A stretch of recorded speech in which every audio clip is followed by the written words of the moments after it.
Crime होता है तो पुलिस कंप्लेन होती है, इन्वेस्टिगेशन के बाद क्रिमिनल को अरेस्ट किया जाता है और कोर्ट में उसे उसके किए की सजा मिलती है। लेकिन बहुत बार इंसाफ मिलना इतना आसान नहीं होता। आंकड़ों की माने तो देश में 43% मेजर केस सॉल्व हो पाते हैं, बाकी नहीं। ऐसा क्यों होता है? कई बार क्रिमिनल इतना शातिर होता है कि पुलिस उस तक पहुंच नहीं पाती। कई बार एविडेंस की कमी की वजह से या लीगल लूपहोल की वजह से कोर्ट में मुजरिम साफ बच जाता है और फिर नए केसेस का इतना प्रेशर होता है कि पुराने केसेस ठंडे बस्ते में चले जाते हैं, जिन्हें हम कोर्ट केसेस कहते हैं। पर किसी केस का बंद हो जाना सिर्फ पुलिस डिपार्टमेंट की हार नहीं है, ये हार है उस विक्टिम की जो इंसाफ के लिए कानून से आस लगाए बैठे हैं, या उन परिवार वालों की, उन दोस्तों की जिन्होंने किसी अपने को खोया है। और इसलिए हर बार जब कोई कोर्ट केस खुलता है या सॉल्व होता है तो ये सबके लिए एक दोहरी जीत जैसा होता है। इसी तरह के केसेस आपके सामने लाएंगे जिन्हें सॉल्व करना पुलिस के लिए एक चैलेंज था। तो आइए शुरू करते हैं उन अनदेखी, अनसुनी और बेहद ही चैलेंजिंग कहानियों का सिलसिला।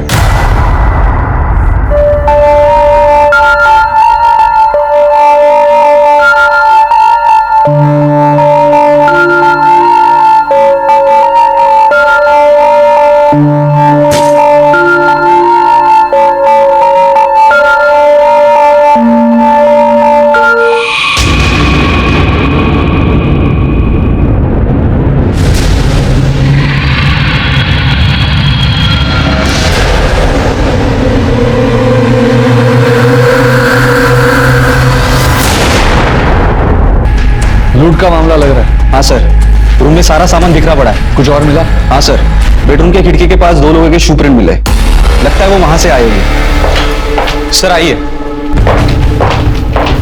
ये देखिए। होली का दिन है तो जूतों को कलर तो लगा ही होगा।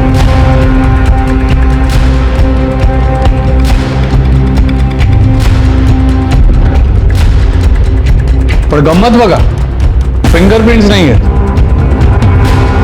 यहाँ फुटप्रिंट्स मिटाने की कोशिश तो की है इन लोगों ने, लेकिन यहाँ पर मिटाने से रह गए। ये जो भी थे ना, वो काफी शातिर लोग थे। ग्लव्स पहनकर आए होंगे और प्रिंट्स मिटा दिए। मुझे ऐसा लगा होगा कि घर खाली है, सब लोग होली खेलने गए होंगे, लेकिन मुक्ति घर पे मिल गए। शायद इसीलिए आसपास के लोगों से कुछ पूछा, किसी ने कुछ देखा हो तो? सर आज होली है, किसी को किसी का चेहरा कैसे याद रहेगा? लेकिन पूछना तो पड़ेगा। एक काम करो, लाश को पोस्टमार्टम के लिए भेजो, देखो कुछ मिलता है तो। हिस्ट्री शीटर्स को उठाओ। लाश को सबसे पहले किसने देखा? उसके हस्बैंड सतीश ने, वो बाहर ही है। सर, ये डाइनिंग टेबल के नीचे मोबाइल मिला। लगता है इसी का होगा, मरते वक्त गिर गया होगा। देखो किसी का कॉल या मैसेज आया होगा तो। और हाँ, फिंगरप्रिंट्स भी चेक करा लो। यस। तो न हो रहा है घर ही तो भी दोगे 10 का? नहीं सर, मेरा छोटा भाई और आई साथ में रहते हैं। छोटा भाई दोस्तों के साथ होली खेलने बाहर गया और आई किटी पार्टी में गई। मुक्ती! आई मुक्ती! काय झालं मुक्तीला? एक मिनट। मुक्ती! अरे मुक्ती, काय झालं माझ्या? मुक्ती! शांत हो जाइए, प्लीज। सतीश, सतीश, मुक्तीला काय झालं? बोल ना! देखिए, आप दोनों संभालिए अपने आप को। मैं आप दोनों की व्यथा समझ सकता हूँ, लेकिन जो प्रोसीजर है उसे तो फॉलो करना पड़ेगा ना। आपको किसी पे कोई शक? मुक्ति की किसी के साथ कोई दुश्मनी थी? सर 5 महीने पहले शादी हुई थी हमारी, उसकी किसी से क्या दुश्मनी होगी सर? वो तो बस ऑफिस से घर और घर से ऑफिस जाती थी।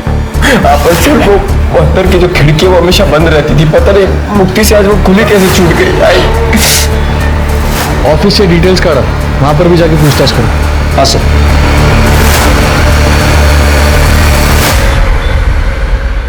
सर, हे बघा, मुक्ति के फोन में मैसेज।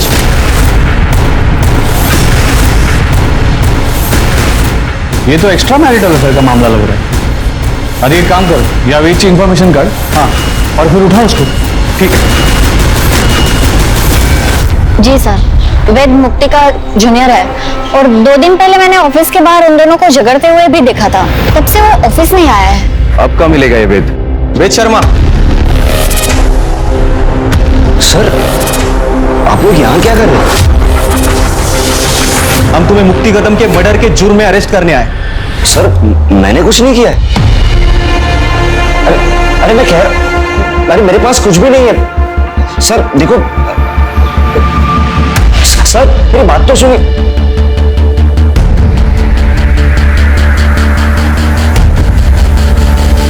ये तो मुक्ति के घर जैसी चाबी लग रही है। पकड़ा ला सर, मेरी बात सर, प्लीज सर, मेरी बात तो सुने सर। पहले एक्स्ट्रा मैरिटल अफेयर करता है और फिर मर्डर करता है। ध्यान सर सर, अरे कौन मर्डर से डरने के सर, मैंने कुछ बोल काय बोला इसे ते सर। सर देखो सर, सर सर सुनिए ना सर। सर मैंने कुछ भी नहीं किया सर, प्लीज मेरी बात सुनिए सर। ये सब मुझको नहीं बोलेगा, कोर्ट में बोलेगा सर। मेरी लाइफ, मेरा करियर सब बर्बाद हो जाएगा sir. Please help me sir. देखिए ना, अगर कुछ ले देखिए, अगर मामला सेट हो रहा है तो। हेलो, हाँ साठे बोलते हैं। हाँ हाँ, मुक्ति कदमचा केस मीच हँडल करतोय, बोला।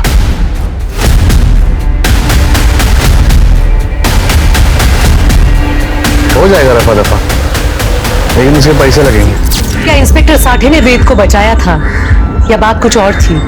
कौन था मुक्ति का कातिल और कैसे मिला मुक्ति के घर वालों को इंसाफ?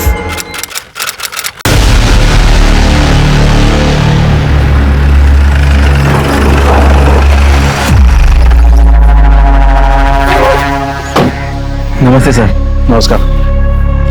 पाहिला मैं तुमचा केस, हो जाएगा का? 25 लाख साहब 25 लाख तो बहुत ज्यादा होते हैं, थोड़ा सा कम कीजिए ना। ये केस बंद करवाने आया हो या सब्जी खरीदने को? मेरे से मोल भाव करेगा तू? नहीं नहीं नहीं साहब, 25 लाख में डन कर दे, लेकिन केस क्लोज तो होगा ना सर? 1 हफ्ते में, लेकिन पहले पैसे। हाँ पैसे है ना साहब, अभी लाता हूँ।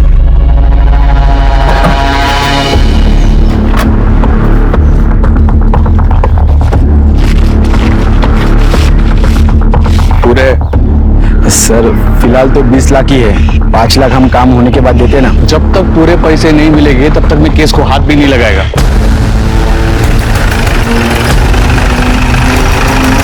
आगे से हाथ लगा भी नहीं पाओगे। Anti corruption department. चला तुझा खेळ संपला मित्रा। सर एक मिनट दादा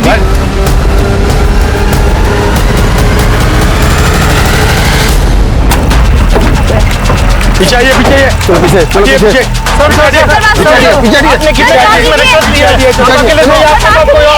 सर आपके वजह से कितने मासूम लोगों को जेल जाना पड़ा सर। जवाब दीजिए सर, सब बिना बताए जा नहीं सकते सर। सर आप बोलिए सर, जवाब। पुणे के सीनियर कॉप मुकुल साठे को एंटी करप्शन ब्यूरो ने रिश्वत लेने के चार्जेस में अरेस्ट किया है। अब देखना ये है कि इस करप्शन की वजह से मुकुल साठे ने अपने कितने केसेस की बलि चढ़ाई थी।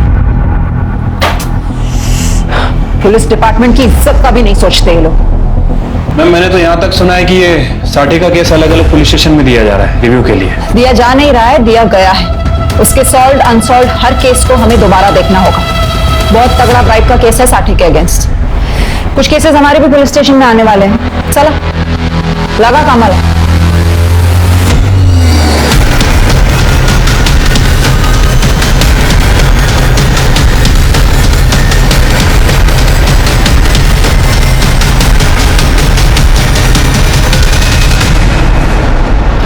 मैम मैंने साठे के सारे कोल्ड केसेस स्टडी किए हैं मैम। ज्यादातर केस में कार्रवाई हुई थी, बट अभी या तो विक्टिम गायब है या फिर सस्पेक्ट गायब है। एक केस है जो थोड़ा गड़बड़ लग रहा है, ये देखिए। क्या केस था? मैम लूट और मर्डर का मामला है। विक्टिम मुक्ति कदम की शादी सतीश कदम से हुई थी सितंबर 2009।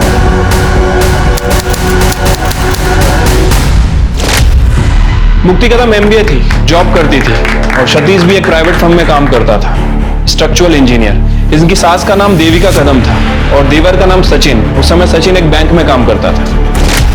फैमिली में कुछ पंगा, कोई कांड? मैम फिलहाल तो ऐसा कुछ नजर नहीं आ रहा है।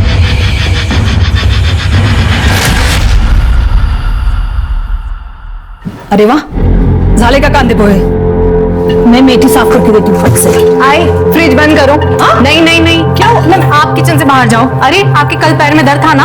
अरे वो तो कल था ना, अभी मैं बिल्कुल ठीक हूँ। तो आई आज काम करके फिर से पाँव में दर्द कराना है क्या? कुछ नहीं होता, अकेले कितना काम करोगी? नहीं नहीं तो आई दे दो, मैं करती हूँ, कुछ नहीं होता, दे दो। अरे मुक्ति मुझे उठाया क्यों नहीं? मैं हेल्प कर देता। अरे तुम रात को देर तक काम कर रहे थे ना, और सारा काम हो ही गया, बस मशीन में कपड़े लगाना बाकी है। अरे मशीन लगा दी है मैंने, शकु मौसी, वो आप कपड़े सुखा देना, आइला बरन आई, वो आराम कर रही है। हो करते नहीं। सचू, नाश्ता रेडी है। हेलो वहीनी। बैठो ना। गुड मॉर्निंग दादा। Good morning. आजा बैठ। क्या बात है, अरे वाह। मुक्ति लौकर 1 घंटे में मीटिंग है मेरी। हाँ दादा आराम से टेस्ट लेके खाना। वही नहीं, कटलेट बहुत अच्छा बना है। लंच में भी मैं यही लेके जाऊंगा। हाँ लेकर जाना, लेकिन 2 छोड़ देना सकू मौसी के लिए। हो बाबा, अब मुक्ति ने खाना बनाया तो टेस्टी ही होगा। इसके हाथ में बहुत स्वाद है। मैं भी लेकर जाऊंगी।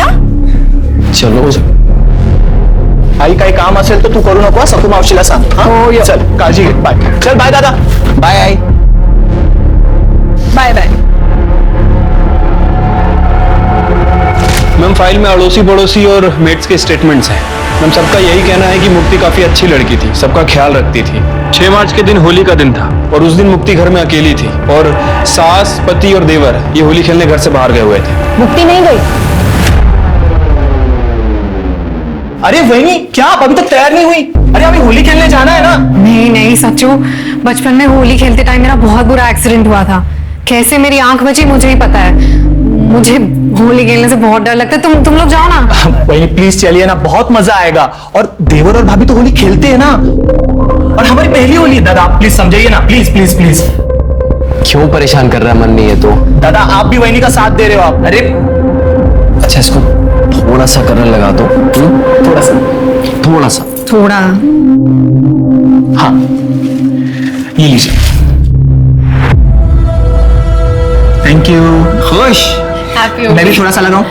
हाँ अच्छा भाभी नमस्कार कर दो। सुखी रहा। दादा मैं बाइक निकालता हूँ, आ जाना। बाय। तो हैप्पी होली। हैप्पी होली। आता हूँ। लंच तक आ जाना, मैं पूरन पोली बना रही हूँ। तुमको तो जाते ही नहीं हो। ओके मुक्ति, मुक्ति तुम मेरे साथ किटी में चलो, वहां पे ऐसे रफ होली नहीं खेलते, बड़ा मजा आएगा। चलो ना। नहीं आई, होली वाले दिन तो मुझे बाहर निकलने से ही डर लगता है। अरे हाँ जाओ ना, एंजॉय करना। ठीक है, ध्यान रखना। ठीक है, बाय बाय। चलो मैं भी आता हूँ। Okay bye.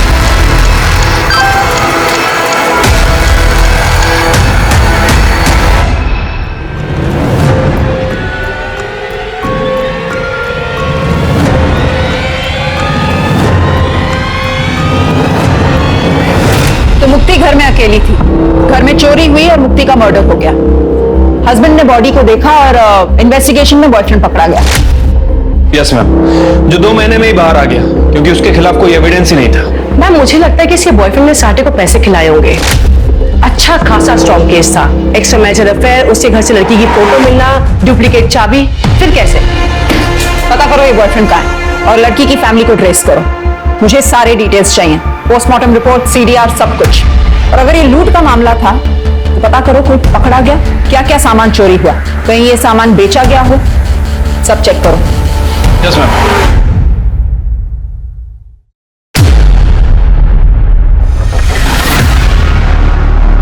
मैडम मुक्ति कदम के पेरेंट्स आए हैं। बुलाओ इन्हें। मैडम हमारी मुक्ति ऐसी नहीं थी। हाँ वो अपने जूनियर वेद को पसंद करती थी। हम उसके शादी के लिए जब लड़का ढूंढ रहे थे तब उसने वेद के बारे में हमें बताया था, लेकिन वेद उससे उम्र में एक तो छोटा था, पोजीशन में भी, और उसकी कास्ट भी अलग थी, इसलिए हमने मना कर दिया। और मैडम हमारे बच्चे ने एक बार भी जिद नहीं की। हो सकता है शादी के बाद मुक्ति उसे भूल ना पाई हो। अरे नहीं मैडम, ऐसा होता तो वो सतीश को छोड़ देती थी ना। सतीश तो खुद उसे डिवोर्स देना चाहता था। वो मैडम कल घटस्फोट हवा होता, क्योंकि उसके घर वाले पेरेंट्स उसे दहेज के लिए बहुत परेशान करते थे और सतीश को भी बहुत बुरा लगता था जब उसकी आई मुक्ति को परेशान करती थी। बाबा बाबा बाबा आप ही समझाइए ना मुक्ति को। बेटा तुम समझने की कोशिश करो ना। अरे आप लोग समझने की कोशिश करो। आज आई ने इस पर हाथ उठाया। मुक्ति मुक्ति बताओ इन सबको क्या होता है तुम्हारे साथ, क्या करती है तुम्हारे साथ? प्लीज सतीश, तुम्हें तो हर बात का सिर्फ एक ही सोल्यूशन समझ आता है। मुक्ति इस बात का बस यही एक सॉल्यूशन है। मुक्ति मैं अपनी आई को नहीं समझा सकता, लेकिन तुम तो समझदार हो, मुझसे डिवोर्स लो और अपनी जिंदगी खुलकर जियो। क्यों झेल रही हो ये सब? क्योंकि सतीश, शादी एक बहुत पवित्र बंधन होता है। कोई बच्चों का खेल नहीं है कि कल की और आज तोड़ दी। मैडम, सतीश ने कई बार मुक्ति से अलग होने के लिए कहा था, पर यह शादी उसके लिए तो पवित्र बंधन था। ऐसे में वो वेद के साथ अफेयर कैसे कर सकती थी? ये सतीश की फैमिली अभी कहाँ है? हमें उनका कुछ पता नहीं चला अभी तक। मैडम, सतीश टच में था जब तक केस चल रहा था, और वो जाने से पहले हमें मिलने भी आया था। उसकी माँ बोली कि हमारे यहाँ पे बहुत बेइज्जती हो गई है, तो केस खत्म होने के बाद वो यहाँ पे घर बार बेचकर चले गए यहाँ से। थोड़े दिनों बाद वेद भी बाहर आ गया। हमने यहाँ पे पुलिस स्टेशन के चक्कर बहुत काटे मैडम। साठे साहब ने हमें कुछ ठीक से बताया नहीं, वो पक्का हमसे कुछ छुपा रहे थे।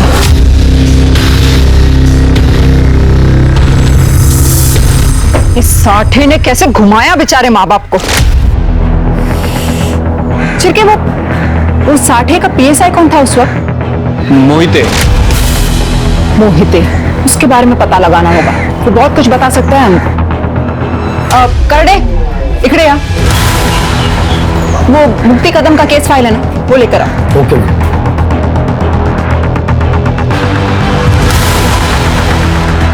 मैडम, है क्या? अजून एक कॉपी। ओके।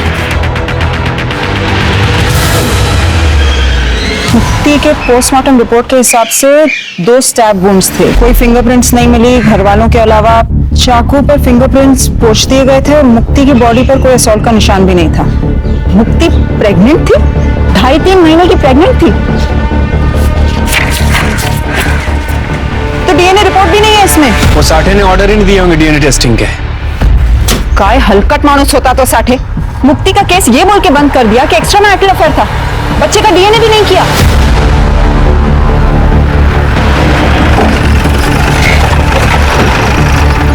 मैडम, वेद।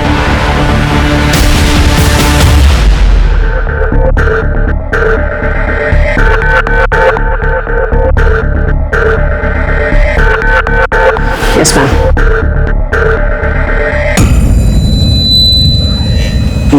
मैम, वो मुक्ति के केस की इन्वेस्टिगेशन हम लोग फिर से शुरू कर रहे हैं, जिसमें तुम प्राइम सस्पेक्ट थे। हाँ जानता हूँ, पर आपने जो जो उस फाइल में पढ़ा वैसा कुछ भी हुआ ही नहीं था ना। मेरे पास मुक्ति के इतने सारे पिक्स थे। हाँ, सिर्फ 1-2 पिक थे जब हम ऑफिस ट्रिप के लिए गए थे, और वो भी मुक्ति की शादी के पहले। और ना ही मेरे पास मुक्ति के घर की कोई डुप्लीकेट चाबी थी। लेकिन हाँ मैम, वो पीआई साठे के बारे में मैंने पता किया था। उसे केस क्लोज करने का ऑब्सेशन था, क्योंकि मुक्ति को उन 2 लुटेरों ने ही मारा था जिसे वो नहीं पकड़ पाया था, और बलि का बकरा मुझे बना दिया था। वो सब तो ठीक है, लेकिन मर्डर वाले दिन तुमने मुक्ति को 2-3 बार मैसेज किया था, और आखिरी मैसेज कुछ 10:17 को किया था। मुक्ति का मर्डर 12 से 2 के बीच में हुआ था। तुम्हारे पास काफी टाइम था ये सब करने का। तुम टिपिकल वो आशिक टाइप के थे ना। मैम, मैं मुक्ति से प्यार करता था और आज भी करता हूँ, लेकिन जब मुझे पता चला कि उसकी शादी तय हो गई है और वो खुश भी थी, तो मैंने बैकआउट किया था। वो मेरी सीनियर थी, वो चाहती तो मुझे जॉब से निकाल सकती थी, पुलिस के पास जा सकती थी, पर उसने ऐसा कुछ भी नहीं किया। वो एक रैशनल लड़की थी और मैंने उसे परेशान नहीं किया। लेकिन जब शादी के 15-20 दिन के बाद मैंने उसे दुखी देखा तो मैं थोड़ा शॉक्ड हो गया था। मैंने उसे अकेले में बैठ के रोते हुए देखा था। पूछने की भी कोशिश की, पर उसने कुछ नहीं बताया। और एक बार जब न्यू ईयर के बाद वो ऑफिस आई तो उसे चोट लगी थी, तो मैंने उसे कन्फ्रंट किया था। मुक्ति, देखो मुक्ति, तुमने कहा दूर रहो, मैं दूर रहा। तुम खुश हो तो मैंने भी अपने आप को मना लिया, पर मैं तुम्हें रोते हुए नहीं देख सकता। बताओ ना, हुआ क्या है? देखो, अगर तुम नहीं बताओगी ना तो मैं तुम्हारे पति से बात करूंगा। मेरी सास, वो मुझे बहुत टॉर्चर करती है दहेज को लेके। उन्होंने सतीश को भी कंट्रोल कर रखा है, इतना कि हम आज तक पति पत्नी की तरह भी साथ नहीं रहे। सतीश ने मारा तुम्हें? नहीं, मेरी सास ने गुस्से में। और सतीश भी कुछ नहीं बोलते, वो सिर्फ डिवोर्स ले लो यही कहते रहते हैं। तो ले लो ना डिवोर्स। मैं तुम्हें बहुत खुश रखूंगा, और अब तो हमारे पेरेंट्स भी कुछ नहीं कहेंगे। नहीं नहीं वेद प्लीज, तुम इस सब की कोशिश मत करो। शादी मेरे लिए बहुत पवित्र रिश्ता है। हम किसी कारण से शादी करते हैं क्योंकि हमारी नियति जुड़ी होती है। चाहे जो भी हो जाए, मैं इस रिश्ते को निभाऊंगी। मैम, हमारे बीच में कोई एक्स्ट्रा मैरिटल अफेयर नहीं था। पुलिस ने बदनाम किया था उसे। She was an angel. उसके पति ने उसको छुआ तक नहीं, फिर भी वो मेरे पास एक बार भी नहीं आई थी। मुक्ति ने तो कहा कि उसके और उसके हस्बैंड के बीच में रिलेशनशिप नहीं था, लेकिन वो प्रेग्नेंट थी। कहीं तुम दोनों के बीच में तो कुछ नहीं हुआ? और उसने अपने पति को छोड़ने से मना कर दिया, तुम्हें गुस्सा आ गया, तुमने उसे मार दिया? नहीं मैम, मैंने मुक्ति को नहीं मारा। मैं तो उस दिन वहां था भी नहीं। मैंने खुद एलिबाई दी थी मेरे 2 दोस्तों के साथ। मैं और मेरे 2 दोस्त ट्रैकिंग पर गए थे, यही शहर से थोड़ा दूर। लेकिन मौत के 2 घंटे पहले तुमने उसे मैसेज किया था। हाँ, क्योंकि उस दिन मेरा जन्मदिन था और मैं मुक्ति से मिलना चाहता था, पर उसने मना कर दिया। इसलिए मेरे 2 दोस्तों ने ट्रैकिंग का प्लान किया, ताकि वो चाहते थे कि मैं परेशान ना रहूं बस। अरे वाह, दोस्ती हो तो ऐसी। लगता है काफी गहरी दोस्ती थी तुम तीनों की। हाँ, हम तीनों रूममेट्स थे। तो फिर तो झूठी आलिबाई भी दे सकते थे ना मैम? नहीं मैम, क्योंकि लोकेशन के हिसाब से उस वक्त तुम्हारा फोन तुम्हारे घर पर था। हाँ, क्योंकि मेरे 2 दोस्तों ने मुझे कहा था कि फोन घर पर रख दे ताकि मैं मुक्ति को फोन ना करूं। मैम, मैंने मुक्ति को नहीं मारा। मैं कोर्ट में भी प्रूव कर चुका हूं। अब केस रीओपन हुआ है तो फिर से प्रूव करना पड़ेगा। अपने दोस्तों को ढूंढो। इस बार हम पूछताछ करेंगे अपने तरीके से। मैम, बट मेरे दोनों दोस्तों यूएस शिफ्ट हो गए और अभी तो हम टच पे भी नहीं है, ना कोई कांटेक्ट नंबर है। वाह, कितना कन्वीनियंट है ना सब कुछ। जेल से बाहर रहना है ना, तो अपने दोस्तों को ढूंढो। इस बार रिश्वत देकर बचोगे नहीं तुम। चलो निकलो, लेकिन शहर छोड़कर मत जाना।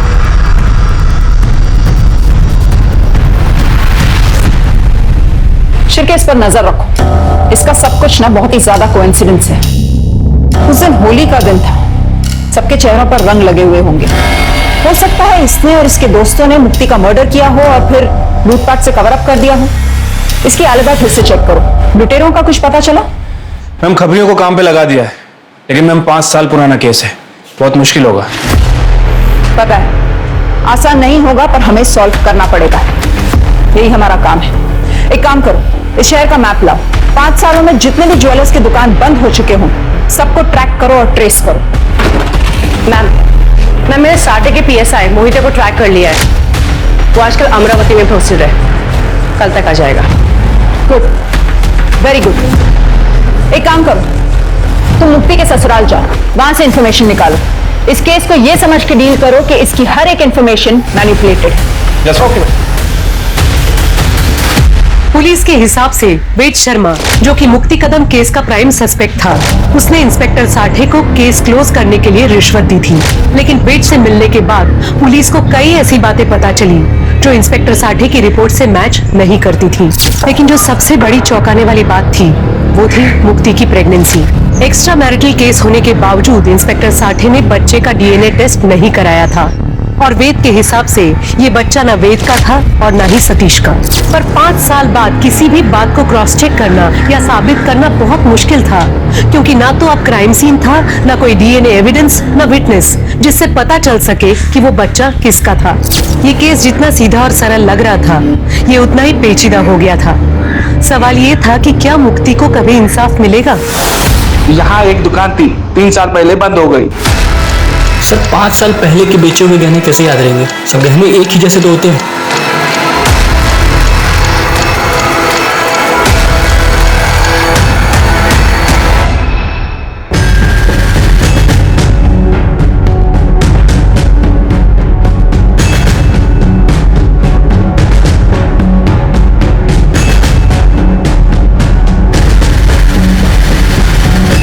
गहने याद रहे या ना रहे, मेडल्स और ट्रॉफीज कोई जल्दी नहीं बेचता, वो याद रह जाते हैं। सतीश को ये सब कॉलेज में मिले थे ना? हाँ मैम, और कुछ लोकल स्पोर्ट्स इवेंट में भी। इन सब का कहीं ना कहीं तो रिकॉर्ड भी होगा ना? मेडल्स और ट्रॉफीज पर तो नाम भी लिखा हुआ है। देखो वो कहीं बेचा गया हो या नहीं। मैम, मैंने सतीश के नेबर से पता किया, वो लोग इगतपुरी शिफ्ट हो गए हैं। देखो बैंक अकाउंट ट्रांसफर हुआ होगा, एड्रेस निकालो वहां से। एक काम करो तृप्ति, तुम वहां चली जाओ, महाडिक को साथ लेकर जाओ, जाकर ढूंढो कुछ डिटेल्स मिलती हैं कि नहीं, लेकिन संभल के। सतीश और उसकी फैमिली को ये नहीं पता चलना चाहिए कि तुम कौन हो या पुलिस ये केस रीओपन कर रही है। Okay ma'am.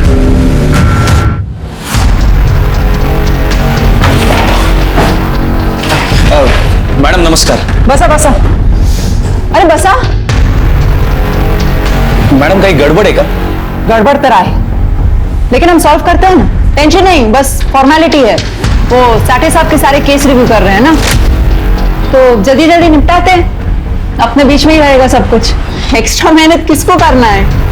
अगदी खरं बोललात मैडम, मैं हेल्प करने के लिए तैयार हूँ। बस एक एक करके सारे फाइल्स देखते हैं फिर।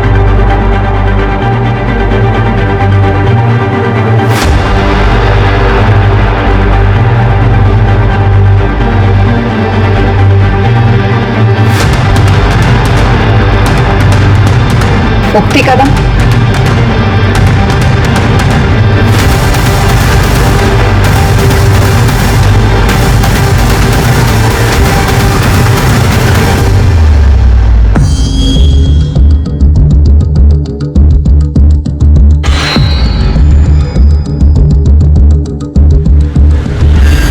नमस्ते। नमस्ते। आप लोग नए हो क्या यहाँ पे? हो आंटी, हम बस यही पीछे के एरिया में घर ढूंढ रहे थे। वो जो बंगलो खाली पड़ा है? जी हाँ, जी हाँ। अरे वाह, खूब मस्त। अच्छा हो गया आप लोग आ गए, नहीं काफी टाइम से बंद पड़ा था ना, मैं भी बोर हो गई थी। यहाँ पे बात करने के लिए कोई है ही नहीं। आंटी ये मेरी मम्मा है। अच्छा जी, नमस्ते जी। जी नमस्ते। अभी यहाँ तक आप आ गए हो तो फिर चलिए ना, मैं आपके लिए चाय बनाती हूँ। हाँ जी आइए। चले मम्मा, आइए ना, आइए। और तृप्ति, क्या काम करते तू? IT कंसल्टेंट हूँ आंटी। पहले मुंबई में जॉब करती थी, आजकल घर से ही काम करती हूँ। तो सोचा किसी अच्छी जगह पे घर ले लूं, जहाँ पे हवा पानी अच्छा हो।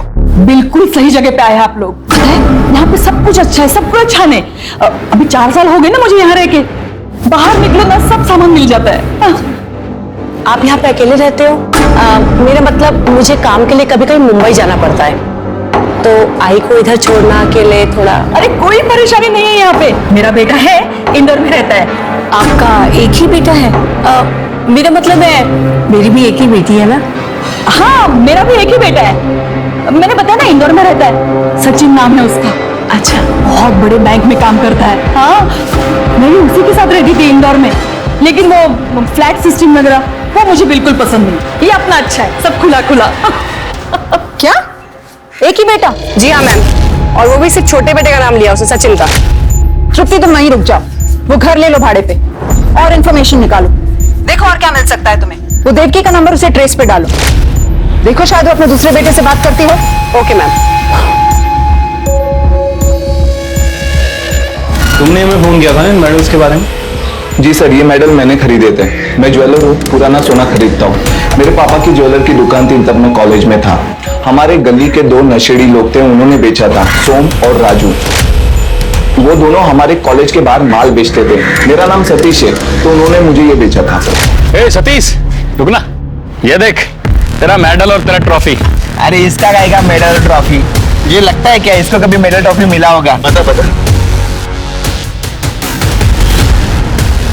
कितने में देगा?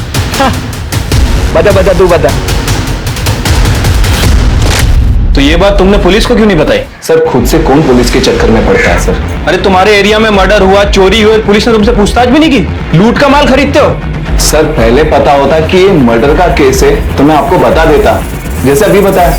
वो राजू और सोम कहाँ मिलेंगे दोनों? सर राजू तो नशे के ओवरडोज में मर गया और सोम आगे वाले बिल्डिंग में वॉचमैन है। राजू के मरने के बाद सोम ने नशा छोड़ दिया था सर।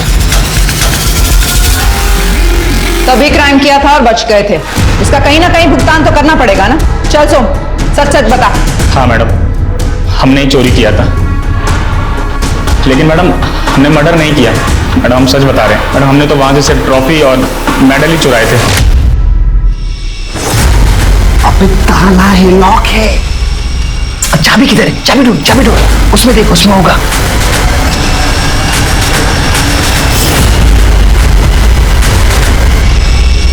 अरे ट्रॉफी है ना, इससे हो जाएगा अपना काम। हाँ यार, सुट्टे का पैसा निकल जाएगा। चल उठा।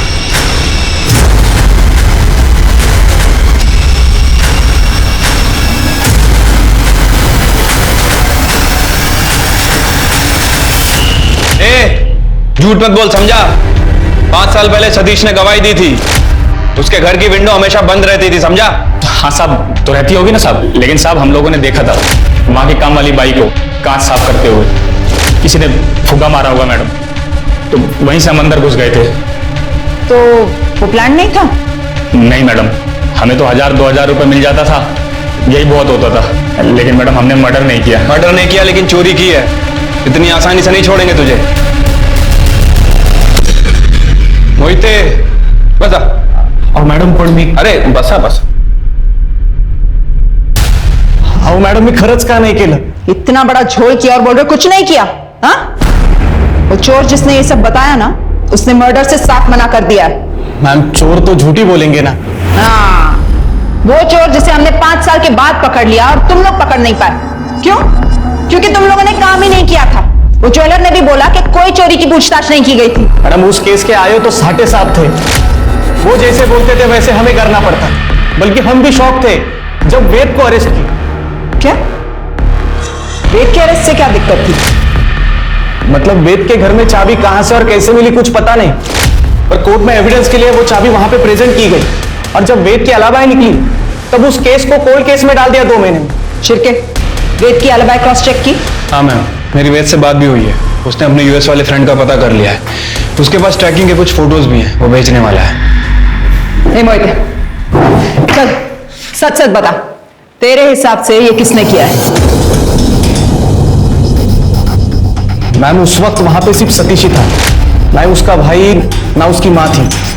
मुझे तो लगता है ये खून उन चोरों ने किया है, नहीं तो खुद सतीश ने। इसका मतलब जो कुछ हुआ सतीश को जरूर पता होगा।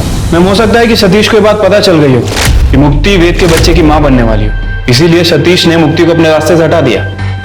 नहीं शिरके, सतीश तो खुद मुक्ति को डिवोर्स देना चाहता था। उसके लिए इससे बेहतर क्या होता? सतीश मुक्ति को जिंदा रखता और उसे डिवोर्स दे देता। नहीं हो सकता है मैम, लेकिन एक पॉसिबिलिटी ये भी हो सकती है कि सतीश को मुक्ति से प्यार हो गया हो। मतलब वो उसे डिवोर्स देगा कहना अलग है, लेकिन वाकई में डिवोर्स देना ये थोड़ा अलग हो जाता है। ये सब वो डीएनए रिपोर्ट नहीं होने की वजह से। डीएनए टेस्ट क्यों नहीं करवाया? उसी वक्त पता चल जाता बच्चे का बाप कौन है। हाँ मैडम, साठे साहेब कभी कोणाचा ऐकायचं का? उन्होंने नहीं बोला इसलिए नहीं किया, और वैसे भी आयो वही थे। चुप! आयो वही थे और तुम सब दूध के धुले हुए हो। जब कद्दू कटता है ना तो सब में बटता है, यहाँ सबको पता है। नहीं मैडम, साठे साहब कुछ बातें अपने अपने तक ही रखते थे। हाँ, और तुम लोग कुछ नहीं बोलते थे क्योंकि वो तुम्हारा हिसाब साफ रखते थे, इसलिए तुम लोग कुछ नहीं बोलते थे। देखा स्वर्गत चाल रही होती का तुमची? शिरके, सतीश का पता लगाओ। इन सारे सवालों का जवाब वो जरूर जानता होगा। उसे पता होगा कि बच्चे का बाप कौन था। Yes ma'am.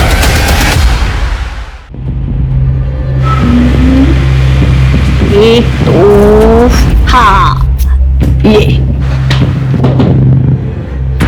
अरे मामा आप इधर हो। नमस्ते आंटी, आप कैसे हो? नमस्ते। बस बस बस क्या चल रहा है? पत्ते अच्छा, खेल रहा दिखा। अरे ये देखो, अरे एक मिनट, ये मेरा राजा और गेम ओवर। अरे वाह आंटी, आप तो क्या मस्त खेलते हो। ये तो कुछ भी नहीं। मैं पुणे में थी ना, हमारे किटी में से सबसे बेस्ट प्लेयर मैं ही थी। मेरे बड़े बेटे ने मुझे पत्ते खेलना सिखाया था। बड़ा बेटा? हाँ बड़ा बेटा, मतलब वो सचिन मुझे लेट हुआ था ना, तो उस वक्त पड़ोस में एक बच्चा था, तो वो मुझे आया ही बुलाता था। मैंने उसी को अपना बड़ा बेटा मान लिया। तो कहाँ रहता आपका ये बड़ा बेटा? वो सेल्स में, तो बस घूमता फिरता रहता है। अरे लो, मैं भी बातों में लग गई। मैं चाय बना के लाती हूँ। हाँ, मैं आती हूँ, मैं अभी आती हूँ।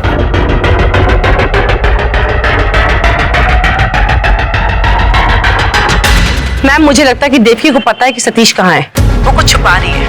वो शायद अभी भी उसके टच में है। तो फिर उसके कॉल रिकॉर्ड में जरूर कुछ ना कुछ मिलेगा।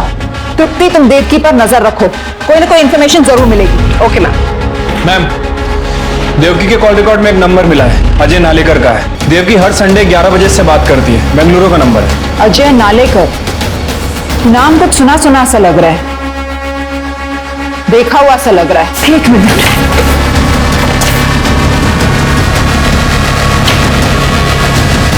अजय नालेकर, सतीश के कॉलेज में उसका टेनिस पार्टनर था। ये कॉलेज की तरफ से दोनों खेलते थे। लेकिन सतीश की मां इसको हर हफ्ते क्यों कॉल करती? पता लगाओ, कॉलेज के रिकॉर्ड्स में इसका एड्रेस मिलेगा। ठीक है मैम।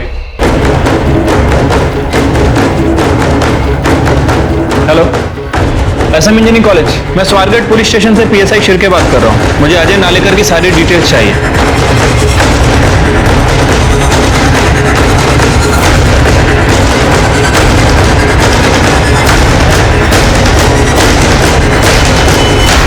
हाँ, सीनियर थे मेरे सतीश दादा, और मैं जानता हूँ उनके केस के बारे में भी। अच्छा, तुम सतीश से टच में हो या उसकी फैमिली के किसी मेंबर से या फिर उसकी माँ से? नहीं, सतीश दादा के किसी भी फैमिली मेंबर से मेरी कोई बात नहीं हुई। उनसे मेरी लास्ट टाइम बात हुई थी जब वो एक नई एमएनसी कंपनी ज्वाइन कर रहे थे, और उसी कंपनी में एक वैकेंसी मेरे लिए भी थी। मैंने सारे डॉक्यूमेंट दिए थे दादा को, लेकिन फिर उनका कोई कॉल नहीं आया और मेरे मैसेजेस का कोई रिप्लाई नहीं आया। मैंने बाद में कई बार ट्राई किया तो उनका फोन बंद आया। तो मुझे लगा कि इस नंबर को पहचानते हो? ये नंबर तुम्हारे नाम पर रजिस्टर्ड है बेंगलोर में। नहीं, मैं तो कभी बेंगलोर गया भी नहीं हूँ। अच्छा, ये सतीश के बारे में और कुछ बता सकते हो? स्टडीज और स्पोर्ट में दोनों में सही थे दादा, एकदम हीरो थे हम जूनियर्स के, और कॉलेज की सबसे हॉट लड़की उनकी गर्लफ्रेंड थी। क्या नाम था उसका? अलीशा रुइया। अलीशा रुइया? पर दादा के घर वालों ने शादी से मना कर दिया था। Caste issues. एक मिनट, अलीशा की जॉब भी तो बेंगलोर में लगी थी जितना मैं जानता हूँ। मरने के बाद भी मुक्ति को बदनाम किया गया। मोहिते के बयान और बाकी इन्वेस्टिगेशन में मामला कुछ और ही निकला। अब लग रहा था मुक्ति को पूरी तरह सोच समझ के प्लानिंग के साथ मारा गया था। असली कातिल को बचाने के लिए इंस्पेक्टर साठे ने वेद को फंसाया था, और वो भी गलत एविडेंस के साथ। पर साठे ने सही मुजरिम को पकड़ने की कोशिश तक नहीं की, चाहे बच्चे का डीएनए टेस्ट करना या सतीश के घर से चोरी हुए गहनों की खोज। इंस्पेक्टर साठे ने अपनी ड्यूटी नहीं निभाई। वही देविका का सबको ये बताना कि उसका एक ही बेटा है, ये बात भी पुलिस को खटक रही थी। अब पुलिस का सारा फोकस सतीश और उसकी गर्लफ्रेंड अलीशा पर शिफ्ट हो गया था। पर आखिर सतीश था कहाँ और मुक्ति को मारा क्यों गया? क्या कोई उसका मुंह बंद करवाना चाह रहा था? आप जानते हैं इसे? ये सतीश की गर्लफ्रेंड थी कॉलेज में। नहीं मैडम, इसे तो कभी पहली बार देखा नहीं, और मुक्ति ने भी कभी इसके बारे में कुछ बताया नहीं था। कॉलेज में तो सभी का कुछ ना कुछ तो रहता ही है। वो तो है, लेकिन सतीश और अलीशा शादी के बाद भी टच में थे।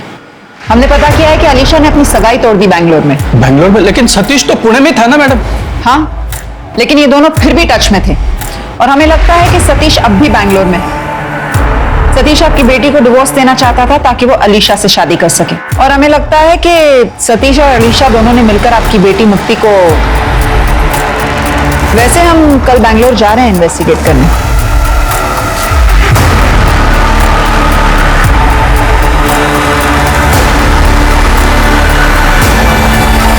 हमें अजय के मोबाइल से तो ये एड्रेस मिला है। ये पक्का सतीश और अलीशा का ही घर होगा।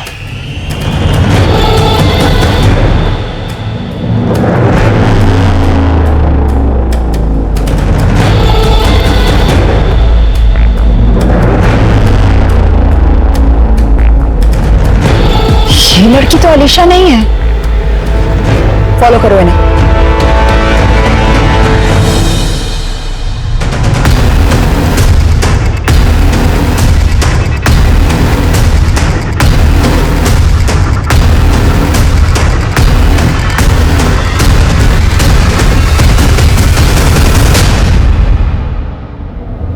जी, आप लोग?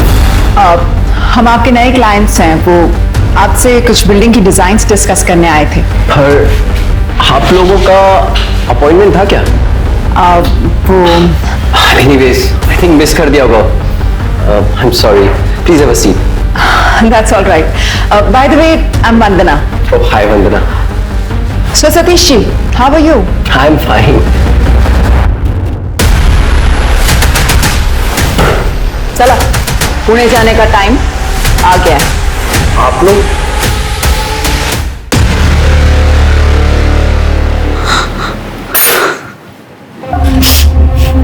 मैडम, मुझे सच में नहीं पता था कि अजय पहले से शादीशुदा है या उसका नाम सतीश है। आप उसे कहाँ मिली थी? हम एक कॉन्फ्रेंस में मिले थे। अजय वहाँ आर्किटेक्चर फर्म में जॉब करता था। हमने नंबर एक्सचेंज किया और हम मिलने लगे। डेट भी किया कुछ दिन। उसने कभी अपने पास्ट के बारे में बताया? या अपनी फैमिली के बारे में? उसने कहा था वो अनाथ है, उसे उसके अंकल आंटी ने पाला था, लेकिन उसके उनसे नहीं बनती थी, उसने वो घर छोड़ दिया था। सर मैंने कुछ नहीं किया सर। मैडम मैंने मुक्ति को नहीं मारा, मैं खराब बोल तो है। भागे क्यों? अपने जूनियर की आइडेंटिटी चुराकर दूसरे शहर में रहना टिपिकल क्रिमिनल बिहेवियर होता है। मैडम मैं डर गया था जब वेद को जेल से छोड़ा, मुझे लगा पुलिस मेरे पीछे पड़ जाएगी। स्पाउस को कुछ भी होता है तो सबसे पहले पति पत्नी पर ही ब्लेम आता है। जास्त शांतपति न को। साठे को पैसे दिए थे केस को रफा दफा करने के लिए। वेद की एलिबाई भी मिल गई है, वो इस शहर में नहीं था। बचे तुम और तुम्हारी गर्लफ्रेंड अलीशा, तुम दोनों ने मुक्ति को मारा, लेकिन शादी माया से की। क्यों? मैडम अलीशा को तो मैंने मुक्ति के मर्डर के बाद प्रपोज किया था शादी के लिए मैडम, पर वो डर गई थी और उसे लग रहा था कि मैंने ही मुक्ति को मारा है। Alisha you know I love you. अब हम दोनों एक हो सकते हैं, मुक्ति अब हमारे बीच नहीं रही। व्हाट? कहीं तुमने तो मुक्ति का मर्डर नहीं कर दिया? नो अलीशा, ट्रस्ट मी, मैंने कुछ नहीं किया। उसके बॉयफ्रेंड वेद ने उसको मारा है, प्लीज ट्रस्ट मी। अगर मुक्ति को एक्स्ट्रा मैरिटल अफेयर रखना होता तो वो तुम्हारे डाइवोर्स का ऑफर एक्सेप्ट कर लेती। मुझे ऐसा लगता है कि मुक्ति को तुमने ही मारा है। नो अलीशा, लीव, निकलो यहाँ से। इसलिए मैंने माया से शादी कर ली झूठ बोल के। पहली बीवी को धोखा, दूसरी बीवी को भी धोखा।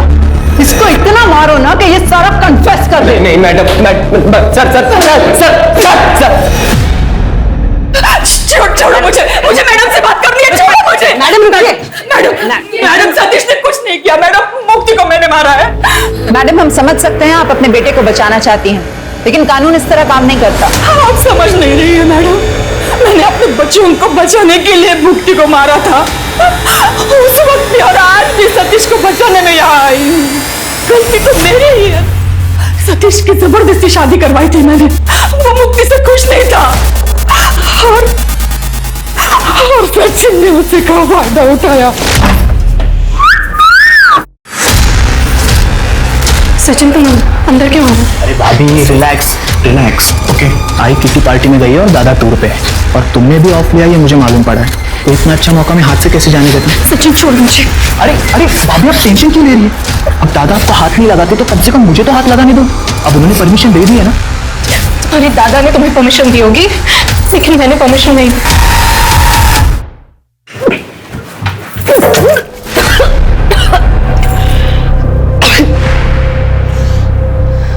मुक्ति, तू प्रेग्नेंट है? हाय, और ये बच्चा सचिन का है। आई जब आप लोग घर पे नहीं होते थे तो सचिन पीछे से मेरे कमरे में आता था, मेरे साथ जबरदस्ती करता था। मैंने बहुत रोकने की कोशिश की और आई मुझे समझ ही नहीं आया मैं आपको कैसे बताऊं। वो सतीश के छोटे भाई है। पता है मुझे, पता है आपको, पता है और आपने कुछ नहीं किया। मुक्ति, मेरी बात सुनो। देखो तुम टेंशन मत लेना बिल्कुल ना, मैं ठीक करती हूँ। मेरे पहचान के डॉक्टर है ना, कल सुबह हम लोग चलते हैं हॉस्पिटल में और तेरा अबॉर्शन कर देंगे। कोई टेंशन वाली बात नहीं। आप मेरा अबॉर्शन कराएंगी? आप रोज मुझे दहेज के लिए टॉर्चर करती रही, मैं आपके बेटे और आपके घर की इज्जत बचाने के लिए ये कीमत चुका रही हूँ और आप कह रही हैं आप मेरा अबॉर्शन कराएंगी? नहीं, अब मैं पुलिस के पास जाऊंगी और आप तीनों को जेल भिजवाऊंगी। देखना आप। मुक्ति मेरी बात है, मुक्ति मेरी बात है, कुछ नहीं होगा। छोड़िए मुझे, बात तो सुनो। मुक्ति,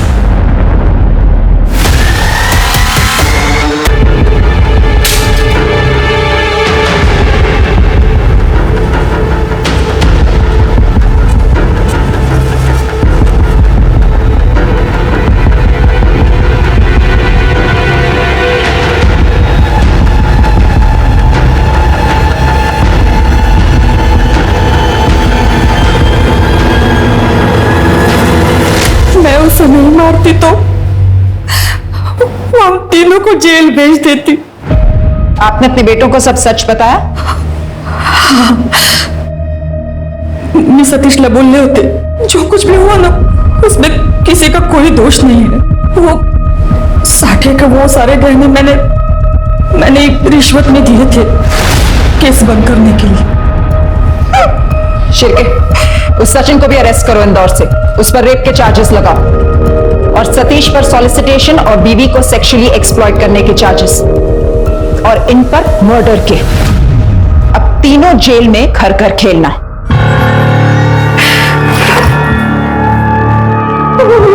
पुलिस को अपनी इन्वेस्टिगेशन में एक्स्ट्रा मैरिटल अफेयर का एंगल मिलता है और मुक्ति के एक कलीग को उसका एक्स बॉयफ्रेंड बताकर उसे अरेस्ट भी कर लिया जाता है।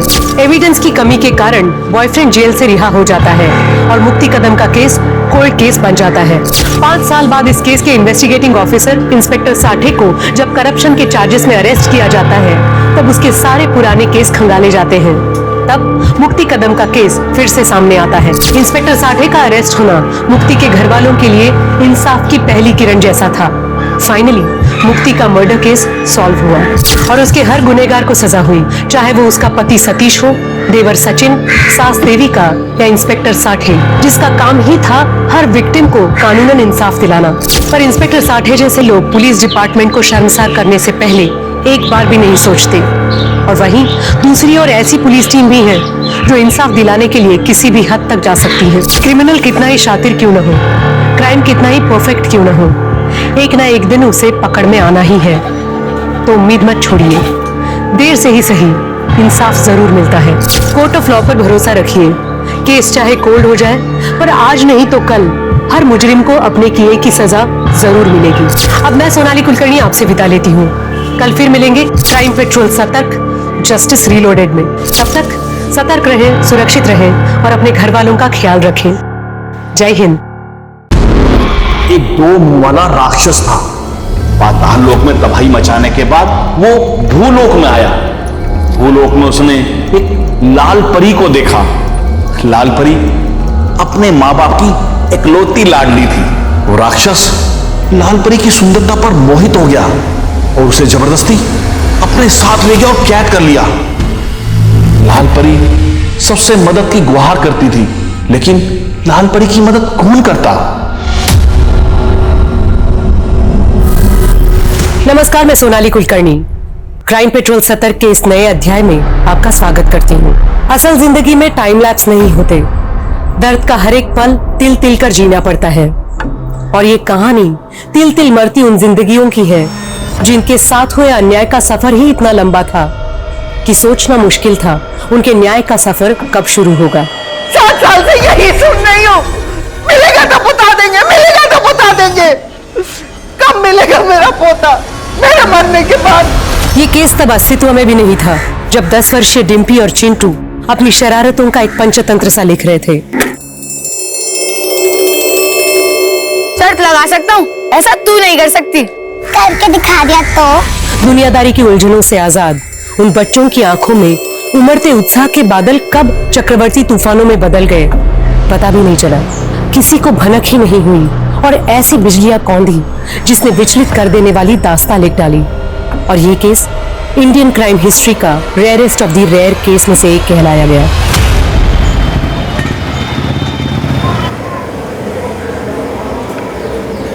डिम्पी, आज जब मैं काम से घर लौटू ना तो तेरी एक भी शिकायत नहीं मिलनी चाहिए, समझी ना? नहीं मिलेगी माँ। और हाँ, याद है ना तुझे आज क्या करना है? दद्दू के पास से जब याद है माँ, दद्दू के घर जाकर होमवर्क करना है, फिर घर आकर होमवर्क करना है और पानी भरना और चिंटू से बात नहीं करनी है। शाबाश, होमवर्क करके सीधे घर आ जाना, शाम को मिलते हैं। जा।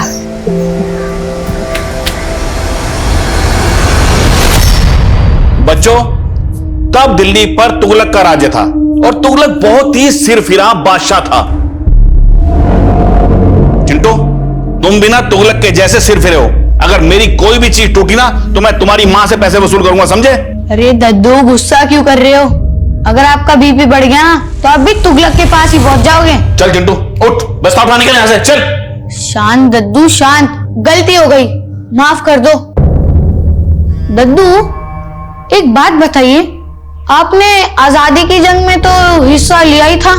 हाँ हाँ लिया था और मैं तो जेल भी गया था। दादू, अब आप कितने साल के हो? मैं 62 साल का। मगर आजादी को तो मिले 73 साल हो चुके, तो फिर आप किस जुर्म में जेल गए थे? चुप, चल चिंटू, चल उठ। चल ये बंद कर, चल निकल, होगी तेरी पढ़ाई। चल कल अपनी मम्मी को बुला के लाना। चल। अरे डिम्पी रुक, डिम्पी रुक। अच्छी की जाएगी ना दद्दू की मैंने? माँ ने कहा तुझसे दूर रहना। शरारत तू करता, डांट मुझे पड़ती है। अरे डिम्पी, अभी तो हम बच्चे हैं, शरारत हम नहीं करेंगे तो क्या दद्दू करेंगे? अरे रुक तो, ये मैं करतब तो देखती जा।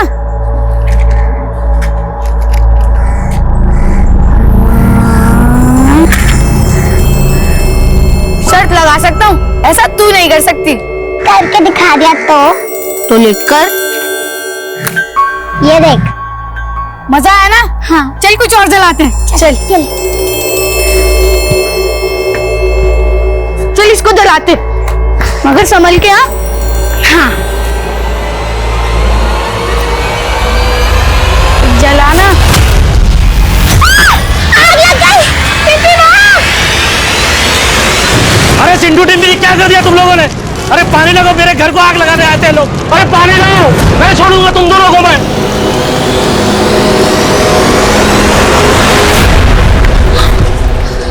माँ सही कहती थी, मैं ही बेवकूफ हूँ जो तेरी बातों में आ गई। अरे तू टेंशन क्यों ले रही है? एक दो दिन में सबका गुस्सा शांत हो जाएगा। बस हमें तब तक घर से दूर रहना होगा। घर से दूर?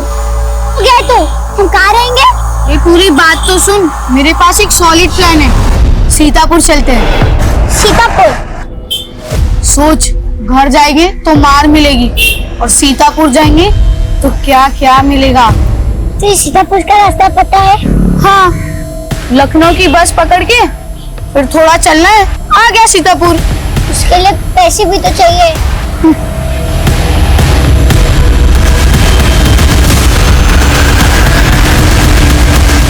सुजाता, क्या हुआ मकरंद जी? तेरी बेटी डिम्पी और नालायक चिंटू की वजह से आज मेरा घर जल जाने वाला था। डिम्पी की तरफ से मैं आपसे माफी मांगती हूँ। सुजाता, गलती तुम्हारी भी है, तुम्हारी बेटी की भी है। मानता हूँ बिन बाप की बच्ची है, लेकिन उसे संस्कार देना तुम्हारी भी जिम्मेदारी है। मैं बहुत शर्मिंदा हूँ मकरंद जी, माफ कर दीजिए हमें। माफी मांगने से काम नहीं चलेगा, तुम्हें नुकसान की भरपाई करनी होगी। आज इस डिम्पी को ना मैं छोड़ूंगी नहीं। डिम्पी!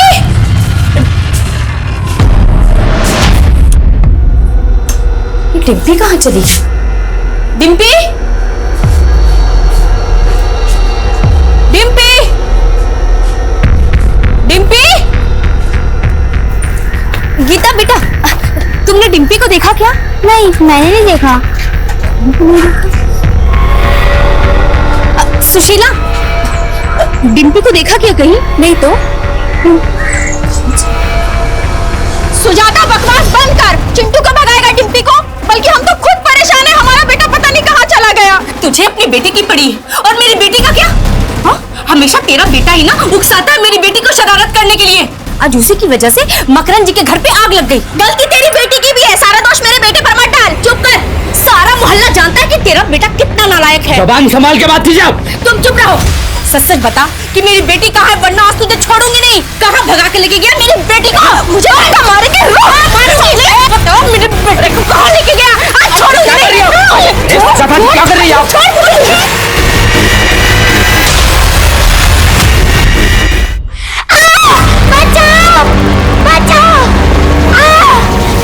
मुझे कोई बचाओ, बचाओ, कोई है? साहब, सारा कसूर उसके बेटे का ही है। पता नहीं मेरी बेटी किस हाल में होगी। साहब, ये झूठ बोल रही है। शांत हो जाइए, शांत हो जाइए, शांत हो जाइए। देखिए, इस वक्त आप दोनों एक ही मुश्किल से गुजर रहे हैं। आप दोनों के बच्चे लापता हैं। एक दूसरे पे इल्जाम लगाने से अच्छा होगा एक दूसरे का सहारा बनिए। राजेश, मनीषा, मोहल्ले में ढूंढो इनके बच्चों को, यहीं कहीं होने चाहिए। Okay sir. ये देखो, इन दोनों बच्चों का नाम चिंटू और डिम्पी है। कहीं देखा ही नहीं आसपास? ये नहीं सर, नहीं देखा। बेटा, इंस्पेक्टर ज्वाला प्रसाद कहाँ है? ज्वाला प्रसाद? इस नाम का तो कोई भी इंस्पेक्टर नहीं है यहाँ पर माँ जी। नहीं बेटा है, मैं उन्हें यही कई बार मिली हूँ, इनको पता है। अरे माँ जी, आप माँ जी, इंस्पेक्टर ज्वाला प्रसाद तो कुछ महीने पहले रिटायर हो गए। क्या? अब मैं क्या करूंगी? उन्हीं का सहारा था कि वो मेरी मदद करेंगे। क्या करूं? माँ जी शांत हो जाइए, बैठिए प्लीज, बैठिए। क्या हुआ माँ जी, आप रो क्यों रही हैं? राजेश कौन है? सर ये राधिका प्रसाद जी, 7 साल पहले इनका पोता लक्ष्मण कहीं खो गया था, आज तक नहीं मिला। मेरे बुढ़ापे का वही सहारा था। पिछले 7 साल से उसे देखने के लिए आके तरस गई। पता नहीं अब कभी उसे देख पाऊंगी या नहीं। अजी आप चिंता मत कीजिए, हम आपके पोते को ढूंढ निकालेंगे। आप मुझे अपनी बात शुरू से बताइए। लक्ष्मण फरीदाबाद में नौकरी करता था। दादी जी आपके लक्ष्मण का फोन है, नीचे बात कीजिए। ला दे, इसे पकड़। हाँ बेटा लक्ष्मण, कैसा है तू? दादी आप खुदा के देख लो ना कैसा हूं मैं, मुझे आपकी बहुत चिंता होती है। आप इस उम्र में अकेले कैसे रह पाती होगी? इससे तो अच्छा आप मेरे साथ रहो ना। अरे बेटा तेरी कोई बात टाली है जो अब टालूंगी? तो आप अपना सामान बांध लो, मैं टिकट भिजवा रहा हूँ और विजय से कह दूंगा वो आपको फरीदाबाद की ट्रेन में बिठा देगा और मैं यहाँ स्टेशन पे पिक करने आ जाऊंगा। पर वो आया नहीं। मैं 2 घंटे तक स्टेशन पे उसकी राह देखती रही। उसने अपने घर का पता भी दिया था मुझे, पर वहां ताला लगा था। आस पड़ोस वालों को भी नहीं पता कि लक्ष्मण कहाँ गया। इस सबको 7 साल गुजर चुके हैं। हाँ बेटा, अगर मेरा पोता लक्ष्मण जिंदा है तो एक बार उसकी शक्ल दिखा दो, और अगर मर गया तो उसकी। मैं मानता हूं 7 साल एक लंबा अरसा होता है, ये काम इतना आसान नहीं है, लेकिन हमें करना है। लक्ष्मण प्रसाद मिसिंग केस की फाइल निकालो। Okay sir.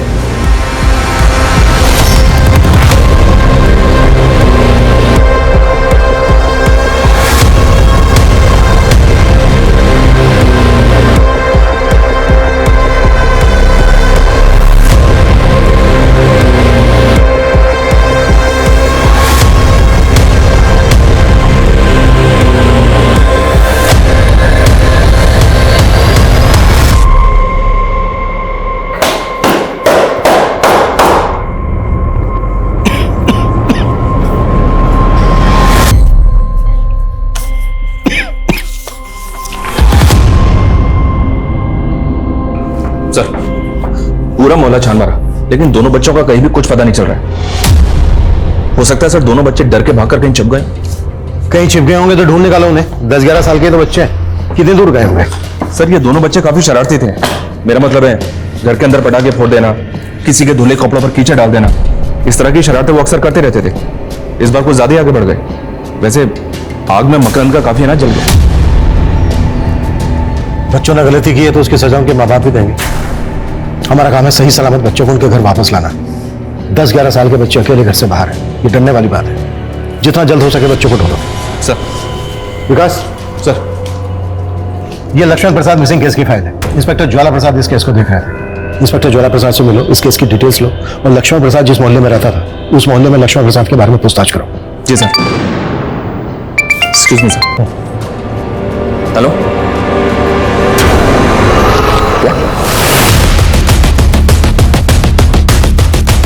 साइड आओ, साइड करो। जैन साहब सही सर, जी सर, साइड लो। ये देखिए सर, ये तो डिम्पी है सर। अगर डिम्पी यहाँ पर है तो चिंटू में आसपास ही कहीं होना चाहिए। देखो सर, बच्ची के फटे हुए कपड़े देखकर तो ऐसा लग रहा है कि जैसे किसी ने उसके साथ जबरदस्ती किया। हो सकता है बच्चे गरीबी किया। ये जगह डिम्पी के घर से 3-4 किलोमीटर दूर है। इस सुनसान जगह पे डिम्पी अकेली अपनी मर्जी से तो आएगी नहीं। जाहिर सी बात है कुछ जबरदस्ती उसको लेकर आया हुआ है। Right sir. और अभी तक चिंटू का भी कुछ पता नहीं चला है।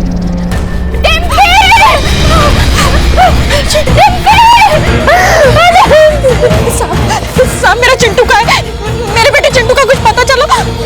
देखिए हमारी टीम ढूंढ रही है, हम जल्दी ढूंढ।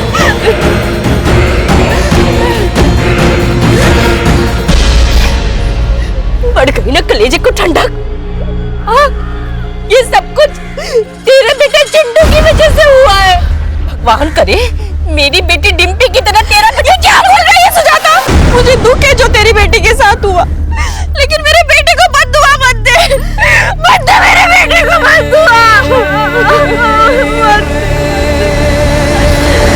तो डिम्पी के साथ हुई दरिंदगी का चलचित्र किसी को भी विचलित कर देता।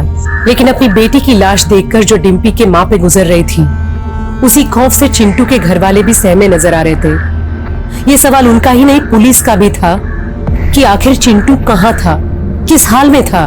लेकिन इस सवाल से पुलिस अनजान थी कि चिंटू डिम्पी को सीतापुर ले जाने की बात कर रहा था। आखिर सीतापुर में ऐसा क्या था जहां जाने के बारे में उन दोनों दोस्तों ने अपने घर वालों को भी नहीं बताया था? क्या उनके साथ हुए गुनाह की कहानी सीतापुर के सफर से जुड़ी थी, या ये किसी और ही गुनाह का सफरनामा था? अंकल, डिम्पी और चिंटू को तो कल मैंने पढ़ाई के बाद इस ओर जाते देखा था। बस एक नजर देखे थे साहब दोनों को। दोनों भागते हुए बल्लभगढ़ रोड की तरफ जा रहे थे। हाँ साहब, ये दोनों बच्चे कल यहाँ आए थे, मैंने तो इनसे बात भी किया था। क्या कहा था उन्होंने? सीतापुर? नहीं बच्चा, हमें नहीं मालूम सीतापुर कहाँ पड़ता है। लखनऊ के पास ही है सीतापुर। तुम्हें मालूम है तो एक काम करो, यहाँ से बस पकड़ के लखनऊ चले जाओ, वहां से सीतापुर चले जाना। बस कहाँ से मिलेगी लखनऊ की? तुम लोग कहीं घर से भाग के तो नहीं आए हो? नहीं चाचा, हम घर से नहीं भाग के आए, हम तो बस जानकारी के लिए पूछ रहे थे। चल डिम्पी।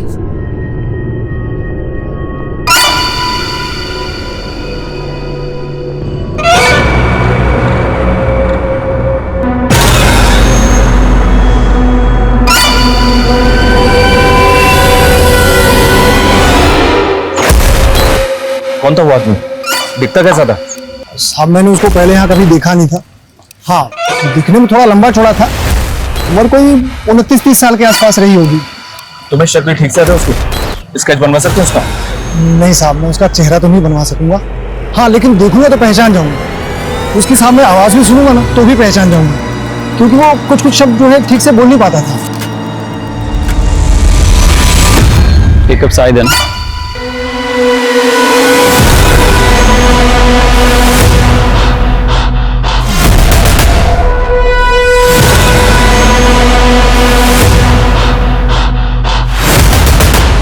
सीतापुर?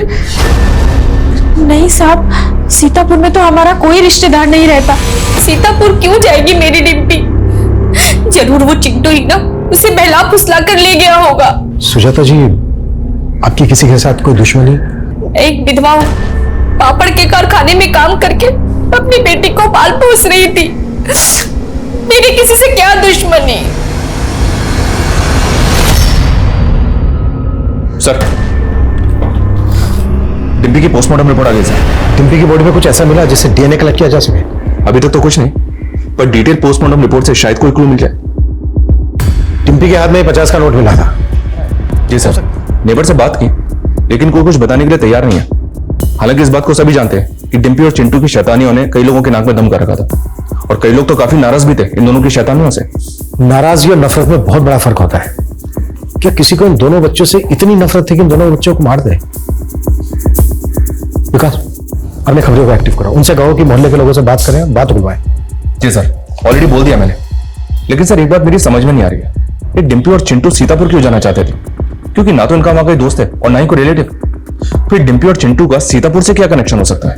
हो सकता है चिंटू इस वक्त सीतापुर में ही हो। मैं कुछ सुनना नहीं चाहती। अब ये बताइए कि मेरा पोता लक्ष्मण कब मिलेगा? माँ जी, आप क्यों आ जाते हैं बार बार यहाँ? आपका पोता जब हमें मिलेगा तो हम आपको बता देंगे। 7 साल से यही सुन रही हूँ, मिलेगा तो बता देंगे, मिलेगा तो बता देंगे। कब मिलेगा मेरा पोता?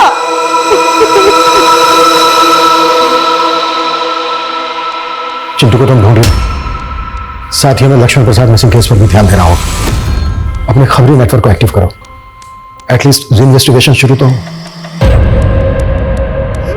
वो तो मासूम सा बच्चा था, वो पता नहीं कहाँ होगा, किस हाल में होगा। ये रे मेरी 3 रानियां, इससे भारी पत्ते है तो निकाल, वरना सारा माल मेरा। 3 बादशाह। लक्ष्मण तू फिर से हार गया। तुझे ना अभी खेलना नहीं आता है, तू कच्चा खिलाड़ी है।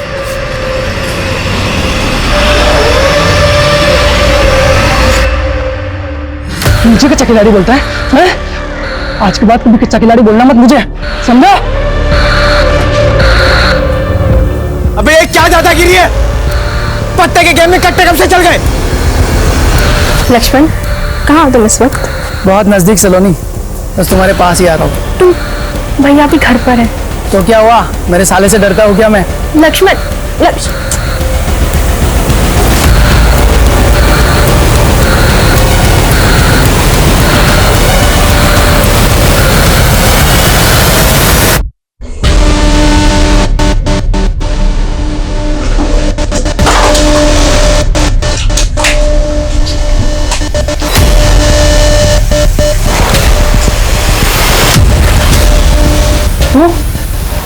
तू सलोनी का भाई है?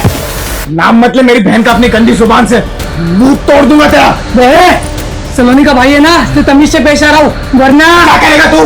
हाँ, बंदूक निकालेगा? भैया निकाल निकाल बंदूक निकाल।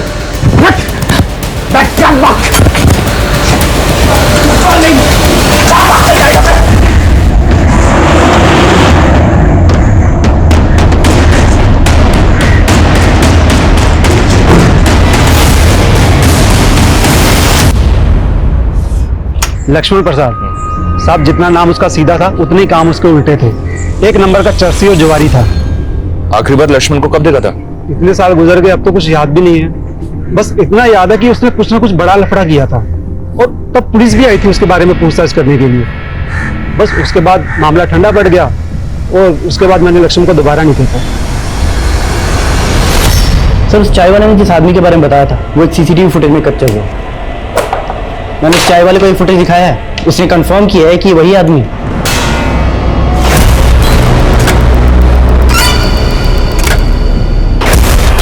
राजेश, इस आदमी की फोटो निकालो, अपने सारे खबरी और थानों में भेजो। Okay sir. सर, इस लक्ष्मण प्रसाद के बारे में इसकी दादी का जो ओपिनियन था वो हकीकत से बिल्कुल अलग है। इस लक्ष्मण प्रसाद का पुलिस रिकॉर्ड भी है, 3 बार अरेस्ट हो चुका है, कट्टे के दम पर लोगों को डराता था। विकास, आदमी चाहे कैसा भी हो, हमारा फर्ज है ये पता लगाना कि आखिर उसके साथ हुआ क्या। जी सर। अच्छा सर, ये चिंटू के बारे में कुछ पता चला क्या? अभी तक तो नहीं। चिंटू और डिम्पी सीतापुर क्यों जा रहे थे ये उनके पेरेंट्स को भी नहीं पता है। शायद चिंटू के दोस्तों को पता हो सर, क्योंकि दोस्तों के आपस में कई राज होते हैं। एक काम करते हैं सर, चिंटू के दोस्तों को कॉन्फिडेंस में लेते हैं, उनसे बात करते हैं, शायद कुछ पता चले।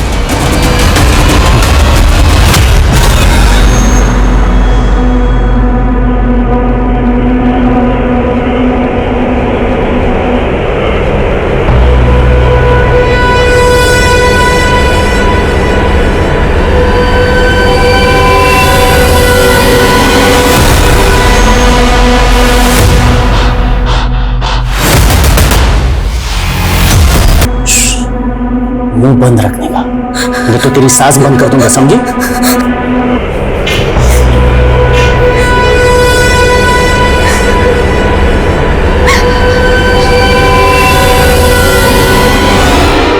याशी, तुम्हें यूनिकॉर्न के टॉयज पसंद है ना? हाँ। अच्छा गोपाल, तुम बताओ, वेकेशन में इस बार कहाँ जा रहे हो? शिमला, मनाली, गोवा? मुझे तो कश्मीर जाना है क्योंकि वहाँ बर्फ है। Very good. अच्छा, एक और जगह है जिसके बारे में मैंने सुना है कि बहुत अच्छी जगह है, वो सीतापुर नाम है उसका। तुम्हें पता है क्या उसके बारे में? हाँ, मुझे पता है सीतापुर। पुरान बुद्धू ने सीतापुर की कहानी भी सुनाई थी।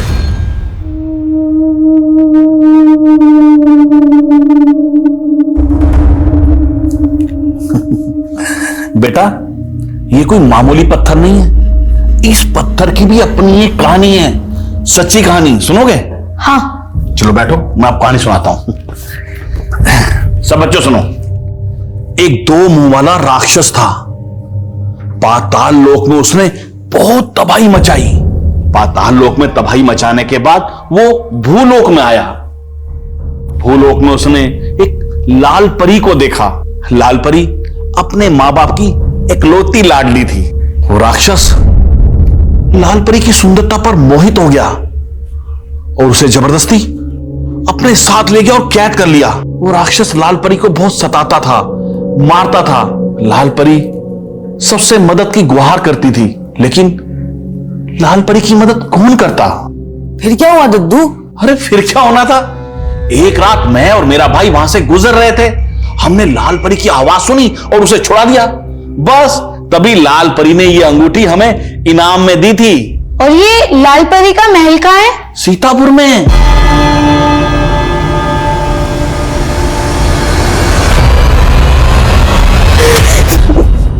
स्वाति बेटा, रो मत बेटा, सब ठीक हो जाएगा बेटा। स्वाति बेटा तू चल मेरे साथ। मुझे पूरा यकीन है कि उस कमीने बादल की हरकत है। हम पुलिस के पास जाएंगे तो कितनी बदनामी होगी हमारी लड़की की, हम सबकी। अगर हम आज चुप रहेंगे ना तो कमीना बादल ऐसी हरकत किसी और लड़की के साथ भी करेगा। हम कुछ नहीं समझते, आप यहाँ आइए।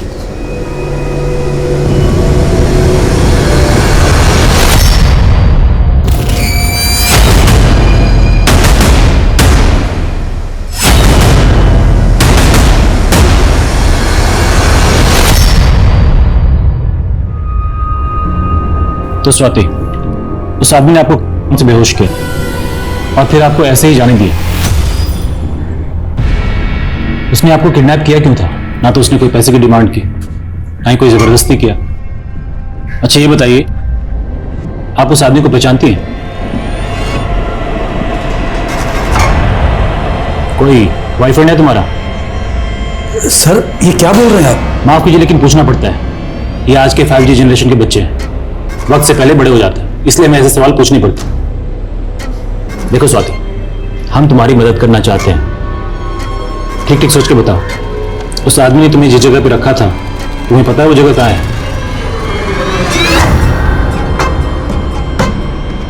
ठीक से याद नहीं सर, अगर वो जगह वापस देखूंगी तो पहचान लूंगी। दिनेश, इनको साथ में लेके जाओ। जिस एरिया में इनका किडनैप हुआ था वो सारा एरिया चेक करो, कोई सुराग तो मिलना चाहिए। सर मैं भी जाऊंगी स्वाति के साथ। ठीक है।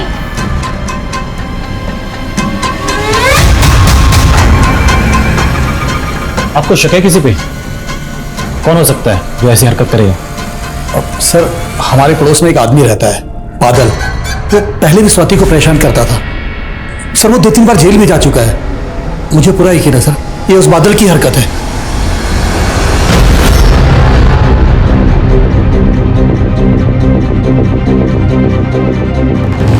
सर इस पूरे दद्दू पे तगड़ा शक है मुझे। गायब होने के दिन भी डिम्पी और चिंटू उसके घर गए थे और उसी दिन से ये पूरन भी गायब है। हो सकता है चिंटू अभी भी पूरन के पास हो, उसे कहीं कैद करके रखा हो उसे। सर चिंटू का पता चल गया।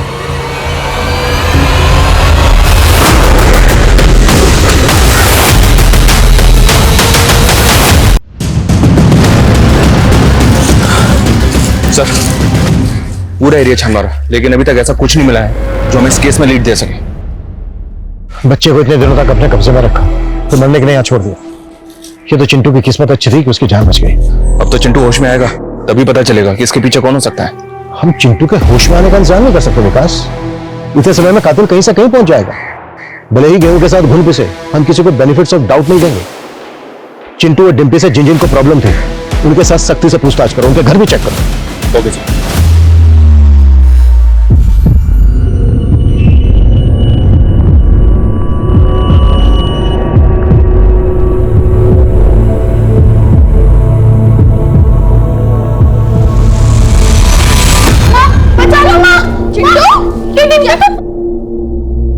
पुनीता आंटी देखो, इसने मेरे डॉल के साथ क्या किया। चिंटू क्या किया ये? जाने दे ना पुनीता, कोई बात नहीं। और भाभी इसने मेरी डॉल का नाम भी रखा है। क्या? मूंछ परी। मस्त नाम है ना।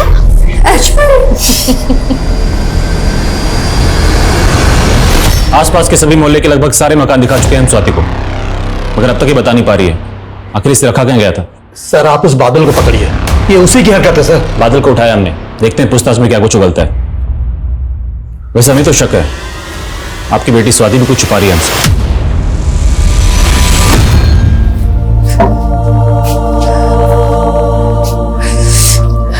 देख ले सुजाता, तेरी बददुआ सच हो गई। कुछ नहीं होगा चिंटू को पुनीता, वो ठीक हो जाएगा, ठीक हो जाएगा। जी सर, मेरे पल्लू में पटाखे की लड़ी लगा दी थी चिंटू ने, तब बहुत गुस्सा आया था। अब सोचती हूँ तो हंसी आती है। बच्चे तो ऐसा करते ही रहते हैं। हाँ साहब, मेरा अनाज जलाया था चिंटू और डिम्पी ने, लेकिन साहब मैं चंद बोरी अनाज के लिए बच्चे की जान कैसे ले सकता हूँ साहब? मैं कोई राक्षस हूँ क्या? साहब मैंने स्वाति का किडनैप नहीं किया था। स्वाति के बाप का कहना है कि तू स्वाति के पीछे पड़ा हुआ था। स्वाति जैसी चालू लड़की जो खुद लड़कों के पीछे पीछे घूमती है, मैं उसके पीछे क्यों पड़ूंगा? बकवास बंद कर और सच बोल। सर सच ही बोल रहा हूँ। अभी तो एक बॉयफ्रेंड भी बनाया है स्वाति ने। बॉयफ्रेंड? क्या नाम है उसके बॉयफ्रेंड का? अर्जुन। स्वाति के साथ ही उसकी कोचिंग क्लास में पढ़ता है। आपकी बेटी स्वाति के किडनैपिंग का केस सॉल्व हो गया। ये अर्जुन, आपकी संस्कारी बेटी स्वाति का बॉयफ्रेंड। जिस दिन ये सो कॉल्ड किडनैपिंग हुई थी, स्वाति अपनी मर्जी से इसके पास थी। अर्जुन तू बता, उस दिन ये आई थी तुमसे मिलने की नहीं? हाँ सर, मिलने तो आई थी उस दिन, लेकिन उसके बाद हमारी लड़ाई हो गई और ये चली गई थी वहां से। सर आप जैसे सोच रहे हैं सर नहीं। स्वाति, सफाई अपने माँ बाप को देना। आप लोगों की वजह से पुलिस का कितना टाइम बर्बाद हुआ है, एहसास है आपको? ये क्या किया तूने स्वाति? हमारी इज्जत का जरा भी ख्याल नहीं आया तुझे? नहीं माँ, ऐसा कुछ नहीं। आप मुझ पे विश्वास कीजिए। पापा आप तो। सर चिंटू को सेक्सुअली असॉल्ट किया गया था और डिम्पी की तरह उसके पास से भी 50 रुपए का नोट मिला। हेलो,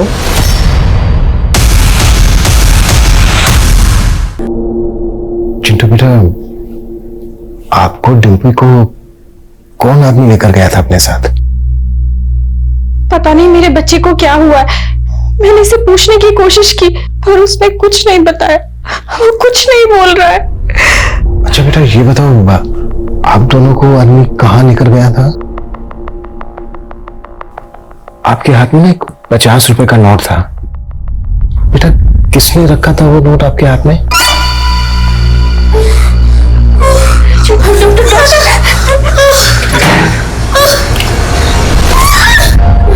डॉक्टर साहब, 2 मिनट बाहर वेट कीजिए, आ रहा हूं।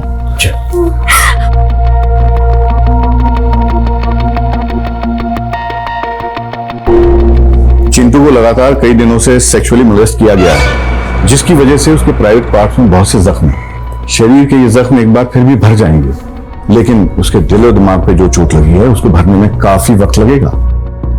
बेहतर होगा इस हादसे से जुड़ा कोई भी सवाल फिलहाल उससे आप ना पूछें।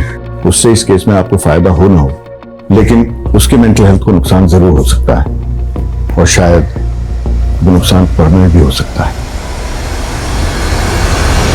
ये जो भी कल्प्रिट है सर, आई एम श्योर इसने डिम्पी और चिंटू की तरह कई बच्चों को अपना शिकार बनाया होगा। पूरे चांसेस है।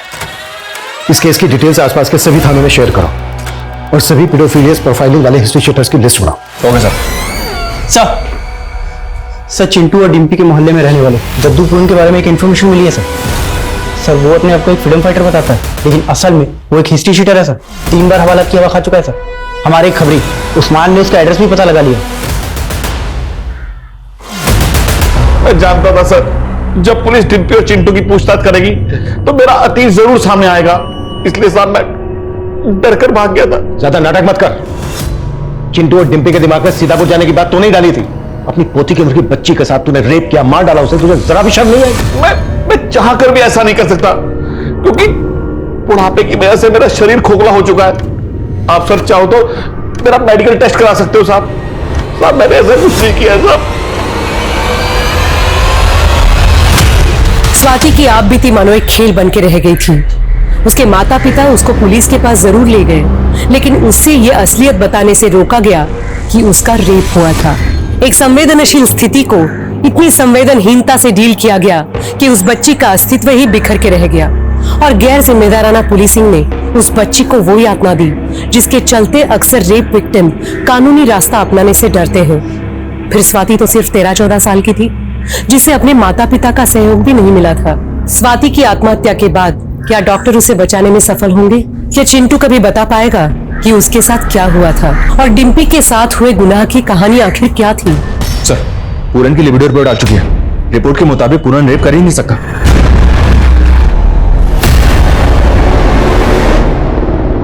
ये देखो, डिम्पी के हाथ में बाइट मार्क था, जिससे फोरेंसिक टीम ने कल्प्रिट का डेंटल मैप रिट्रीव किया है। ये एविडेंस हमें कल्प्रिट तक पहुंचा सकता है। सर चाय वाले का फोन आया था। चिंटू और डिम्पी को जिस आदमी के साथ देखा गया था उसे उसी एरिया में दोबारा से देखा गया।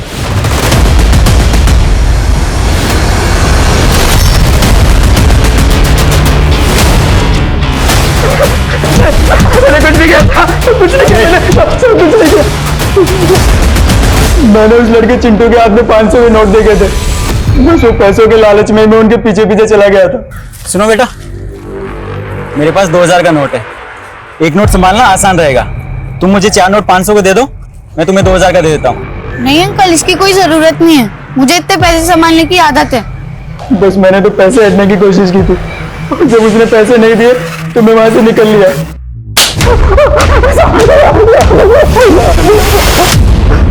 राजेश, कटास! मारो मुझे, मारो और मारो मुझे। मेरी तो सारी किस्मत ही खराब है। हमेशा गलत वक्त पर गलत जगह होता हूँ। और मेरे साथ पहली बार नहीं हुआ, पहले भी पुलिस वालों ने झूठे इल्जाम में गिरफ्तार किया था। उधर से छूटा तो यहाँ आकर फंस गया। इस बादल की बात का ज्यादा भरोसा नहीं कर सकते सर। हाल ही में बादल को स्वाति नाम की एक लड़की को अगवा करने के जुर्म में अरेस्ट किया गया था, और इस केस को जो ऑफिसर हैंडल कर रहा था उसने इस केस को रफा दफा करने की कोशिश की थी, और इसी बीच स्वाति ने सुसाइड अटेम्प्ट किया। फिर क्या हुआ? सुसाइड अटेम्प्ट करने की वजह से मामला मीडिया में गर्मा गया। अभी इस केस की नए सिरे से जांच चल रही है, और सर उस केस में ये बादल मेन सस्पेक्ट था। हमें स्वाति का केस स्टडी करना होगा। अगर दोनों केसेस में कुछ भी कॉमन है तो हम एक साथ 2 केस सॉल्व कर लेंगे। पता करो स्वाति की बॉडी पर बाइट मार्क्स थे क्या? अगर थे तो डेंटल इम्प्रिंट निकलवाओ। ओके।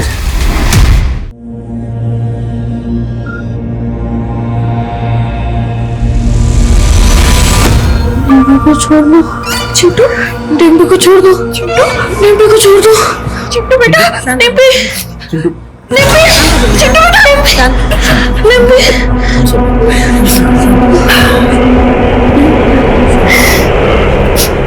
चेतन जी,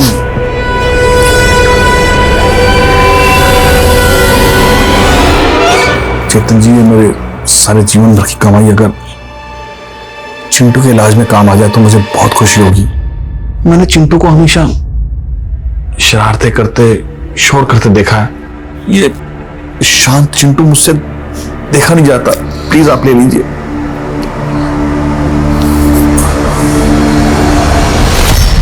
राधिका जी, आपका पोता लक्ष्मण गलत संगत में पड़ गया था। किसी झगड़े में वो किसी के पैसे नहीं लौटा पा रहा था। शायद उसी से बचने के लिए वो अंडरग्राउंड हो गया। मैंने आपसे झूठ बोला था कि लक्ष्मण साफ दिल का है, एक नंबर का मतलब ही है मेरा पोता।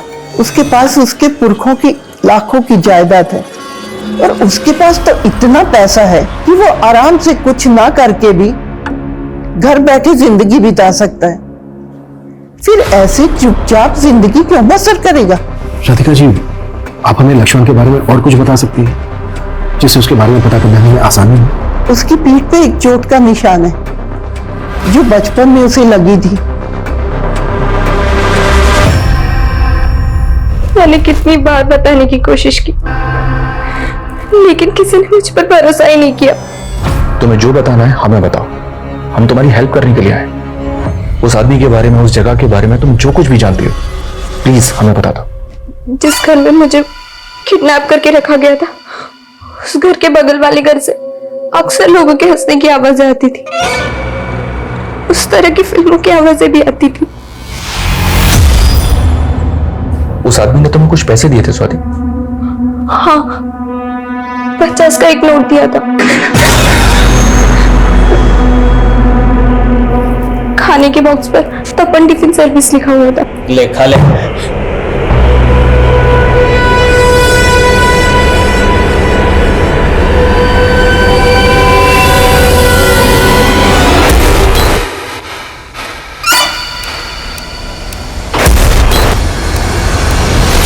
अरे साहब, हमारी टिफिन सर्विस से रोज 800 टिफिन डिलीवर होते हैं। अब हमें क्या पता उनमें से खूनी कौन है? तो हम पता लगाएंगे। तुम्हारे जितने भी कस्टमर्स हैं ना, सबकी डिटेल्स हमें दो तुरंत, वरना तुम अगला टिफिन लॉकअप में खाओगे। ठीक है साहब। सर, पूरी एरिया का पिछले 7 साल का क्राइम डेटा स्कैन किया। मोलेस्टेशन के 200 केस रिपोर्ट हुए हैं, जिनमें 30 मर्डर शामिल है, और 50 से भी ज्यादा विक्टिम आज भी मिसिंग है। ये सारे तो रिपोर्टेड केसेस हैं। ऐसे और भी बहुत से केसेस होंगे जो रिपोर्ट ही नहीं हुए। लेकिन इस सबका तपन टिफिन सर्विस से क्या कनेक्शन हो सकता है?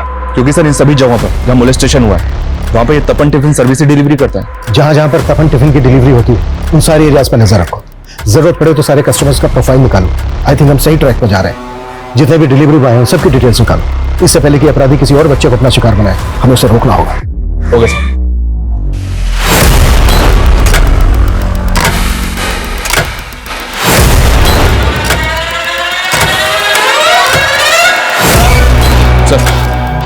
हमने जब केस की प्रोफाइलिंग की तो पता चला कि पिछले 1 साल में अजरौंदा, नीलम नगर, सेक्टर 15 और बीके हॉस्पिटल, इन सारी एरियाज में रेप के कई सारे केसेस रिपोर्ट हुए।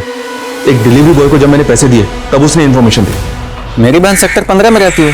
सेक्टर 15 में? जी सर। तो उस एरिया में तुम डिलीवरी करते हो? नहीं, वहां भी गिरिंदर ही डिलीवरी करता है। बीके हॉस्पिटल और नीलम नगर भी उसी के एरिया में आता है सर। और इन सारे एरियाज में एक ही आदमी डिलीवरी करता है सर, गिरिंदर। उसका पता मिल गया हमें? उठाता है साले को। ये झूठ है साहब, मैंने किसी का रेप नहीं किया, ना ही किसी को मारा है। आप ऐसे ही फंसा रहे हो मेरे को। तो तू पहले ही चुका है। तेरे डेंटिस्ट से हमने तेरा डेंटल रिकॉर्ड भी निकाला। टिम्पी के हाथ पे जो बाइट मार्क था वो भी मैच हो गया है। तो भी हम ये अच्छी तरह से साबित कर सकते हैं कि मासूम बच्चों को अपनी हवस का शिकार बनाने वाला वो दैत्य तू ही है। तेरे लिए बेहतर यही होगा कि कबूल कर ले, नहीं तो तेरे सारे दांत तोड़। बताता हूं। उन बच्चों के साथ मैं ही करता था। पैसे देके उनका मुंह बंद कर देता था ताकि वो किसी के सामने मुंह नहीं खोले। तूने उनको उठाया कैसे? अरे बच्चों, कहाँ बस अड्डे पे जाना है? किस लिए? लखनऊ की बस पकड़ के वहां से सीतापुर जाना है। प्लीज लेके चलो ना। देखो, मेरे पास ना बहुत सामान है, तो एक बैग में तुम्हारे पास छोड़ कर जाता हूँ और इसे ले जाता हूँ। तुम बैग का ध्यान रखो। लक्ष्मण प्रसाद का ये लॉकेट कैसे आया तेरे पास? लक्ष्मण? अरे यही तो मेरा पहला शिकार था। पहले से जानता था मैं इसको। एक रात आया था मेरे घर पे सोने के लिए। वो उसकी गर्लफ्रेंड के भाई के साथ कुछ झगड़ा हो गया था।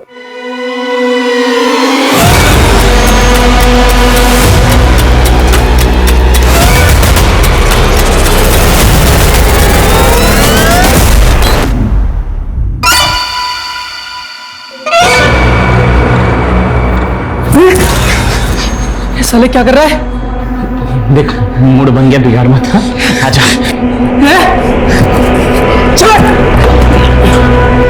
ये लक्ष्मण वाले कांड के बाद समझ में आया कि असली मत बड़े लड़कों के साथ में नहीं है। अब तक कितने बच्चों के साथ किया ये सब? कुछ याद नहीं, मतलब कभी गिना ही नहीं। फिर भी 100 बच्चों के साथ क्या होगा। हाँ, अब 50-55 को मैंने ऐसे ही जाने दिया करके। 20-25 को मारना पड़ा और रोने लग गए थे, चिल्लाने लगे थे ना, इसीलिए। राजेश, इसकी चीख मुझे मेरे केबिन तक सुनाई देनी चाहिए। साले को।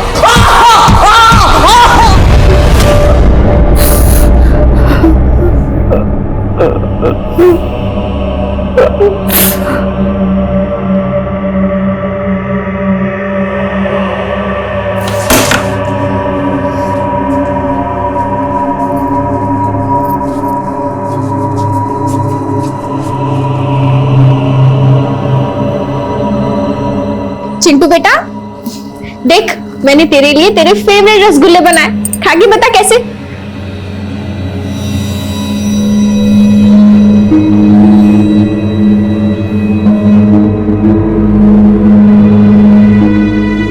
गिरिंद्र की गिरफ्तारी के बाद ऐसे ऐसे गुनाहों के पिटारे खुले जिन्हें पिछले 7 सालों में ठंडे बस्ते में डाल दिया गया था। और गिरिंद्र के कई विक्टिम्स तो ऐसे थे जिन्होंने पुलिस कंप्लेंट भी नहीं दर्ज करवाई थी। और इतनी बड़ी तादाद में ऐसे हीनियस क्राइम करने वाले गिरिंद्र को अपने किए का रत्ती भर भी पछतावा नहीं था। अदालत ने इसे rarest of the rare case मानते हुए गिरिंद्र को फांसी की सजा सुनाई है। ये केस हमें गिरिंद्र जैसे अपराधियों से सतर्क रहने का सबक भी देता है, क्योंकि हमें अक्सर पता ही नहीं चलता कि हमारे आसपास कब ऐसे अपराधी किसी मासूम को घात पहुंचाने की ताक में होते हैं। हमें अपने बच्चों को इस तरह शिक्षित करना होगा कि वो गुड टच और बैड टच का फर्क समझ पाएं। हमें उन्हें वो माहौल देना होगा जहां वो हमसे खुल के अपनी परेशानियां बांट सके। अब मैं सोनाली कुलकर्णी आपसे विदा लेती हूँ। फिर होगी मुलाकात एक नए और चौंका देने वाले केस के साथ। देखते रहिए क्राइम पेट्रोल सतर्क। जय हिंद। इस तरह के और भी एपिसोड देखने के लिए हमारे चैनल को सब्सक्राइब करें और बेल आइकन दबाना ना भूलें।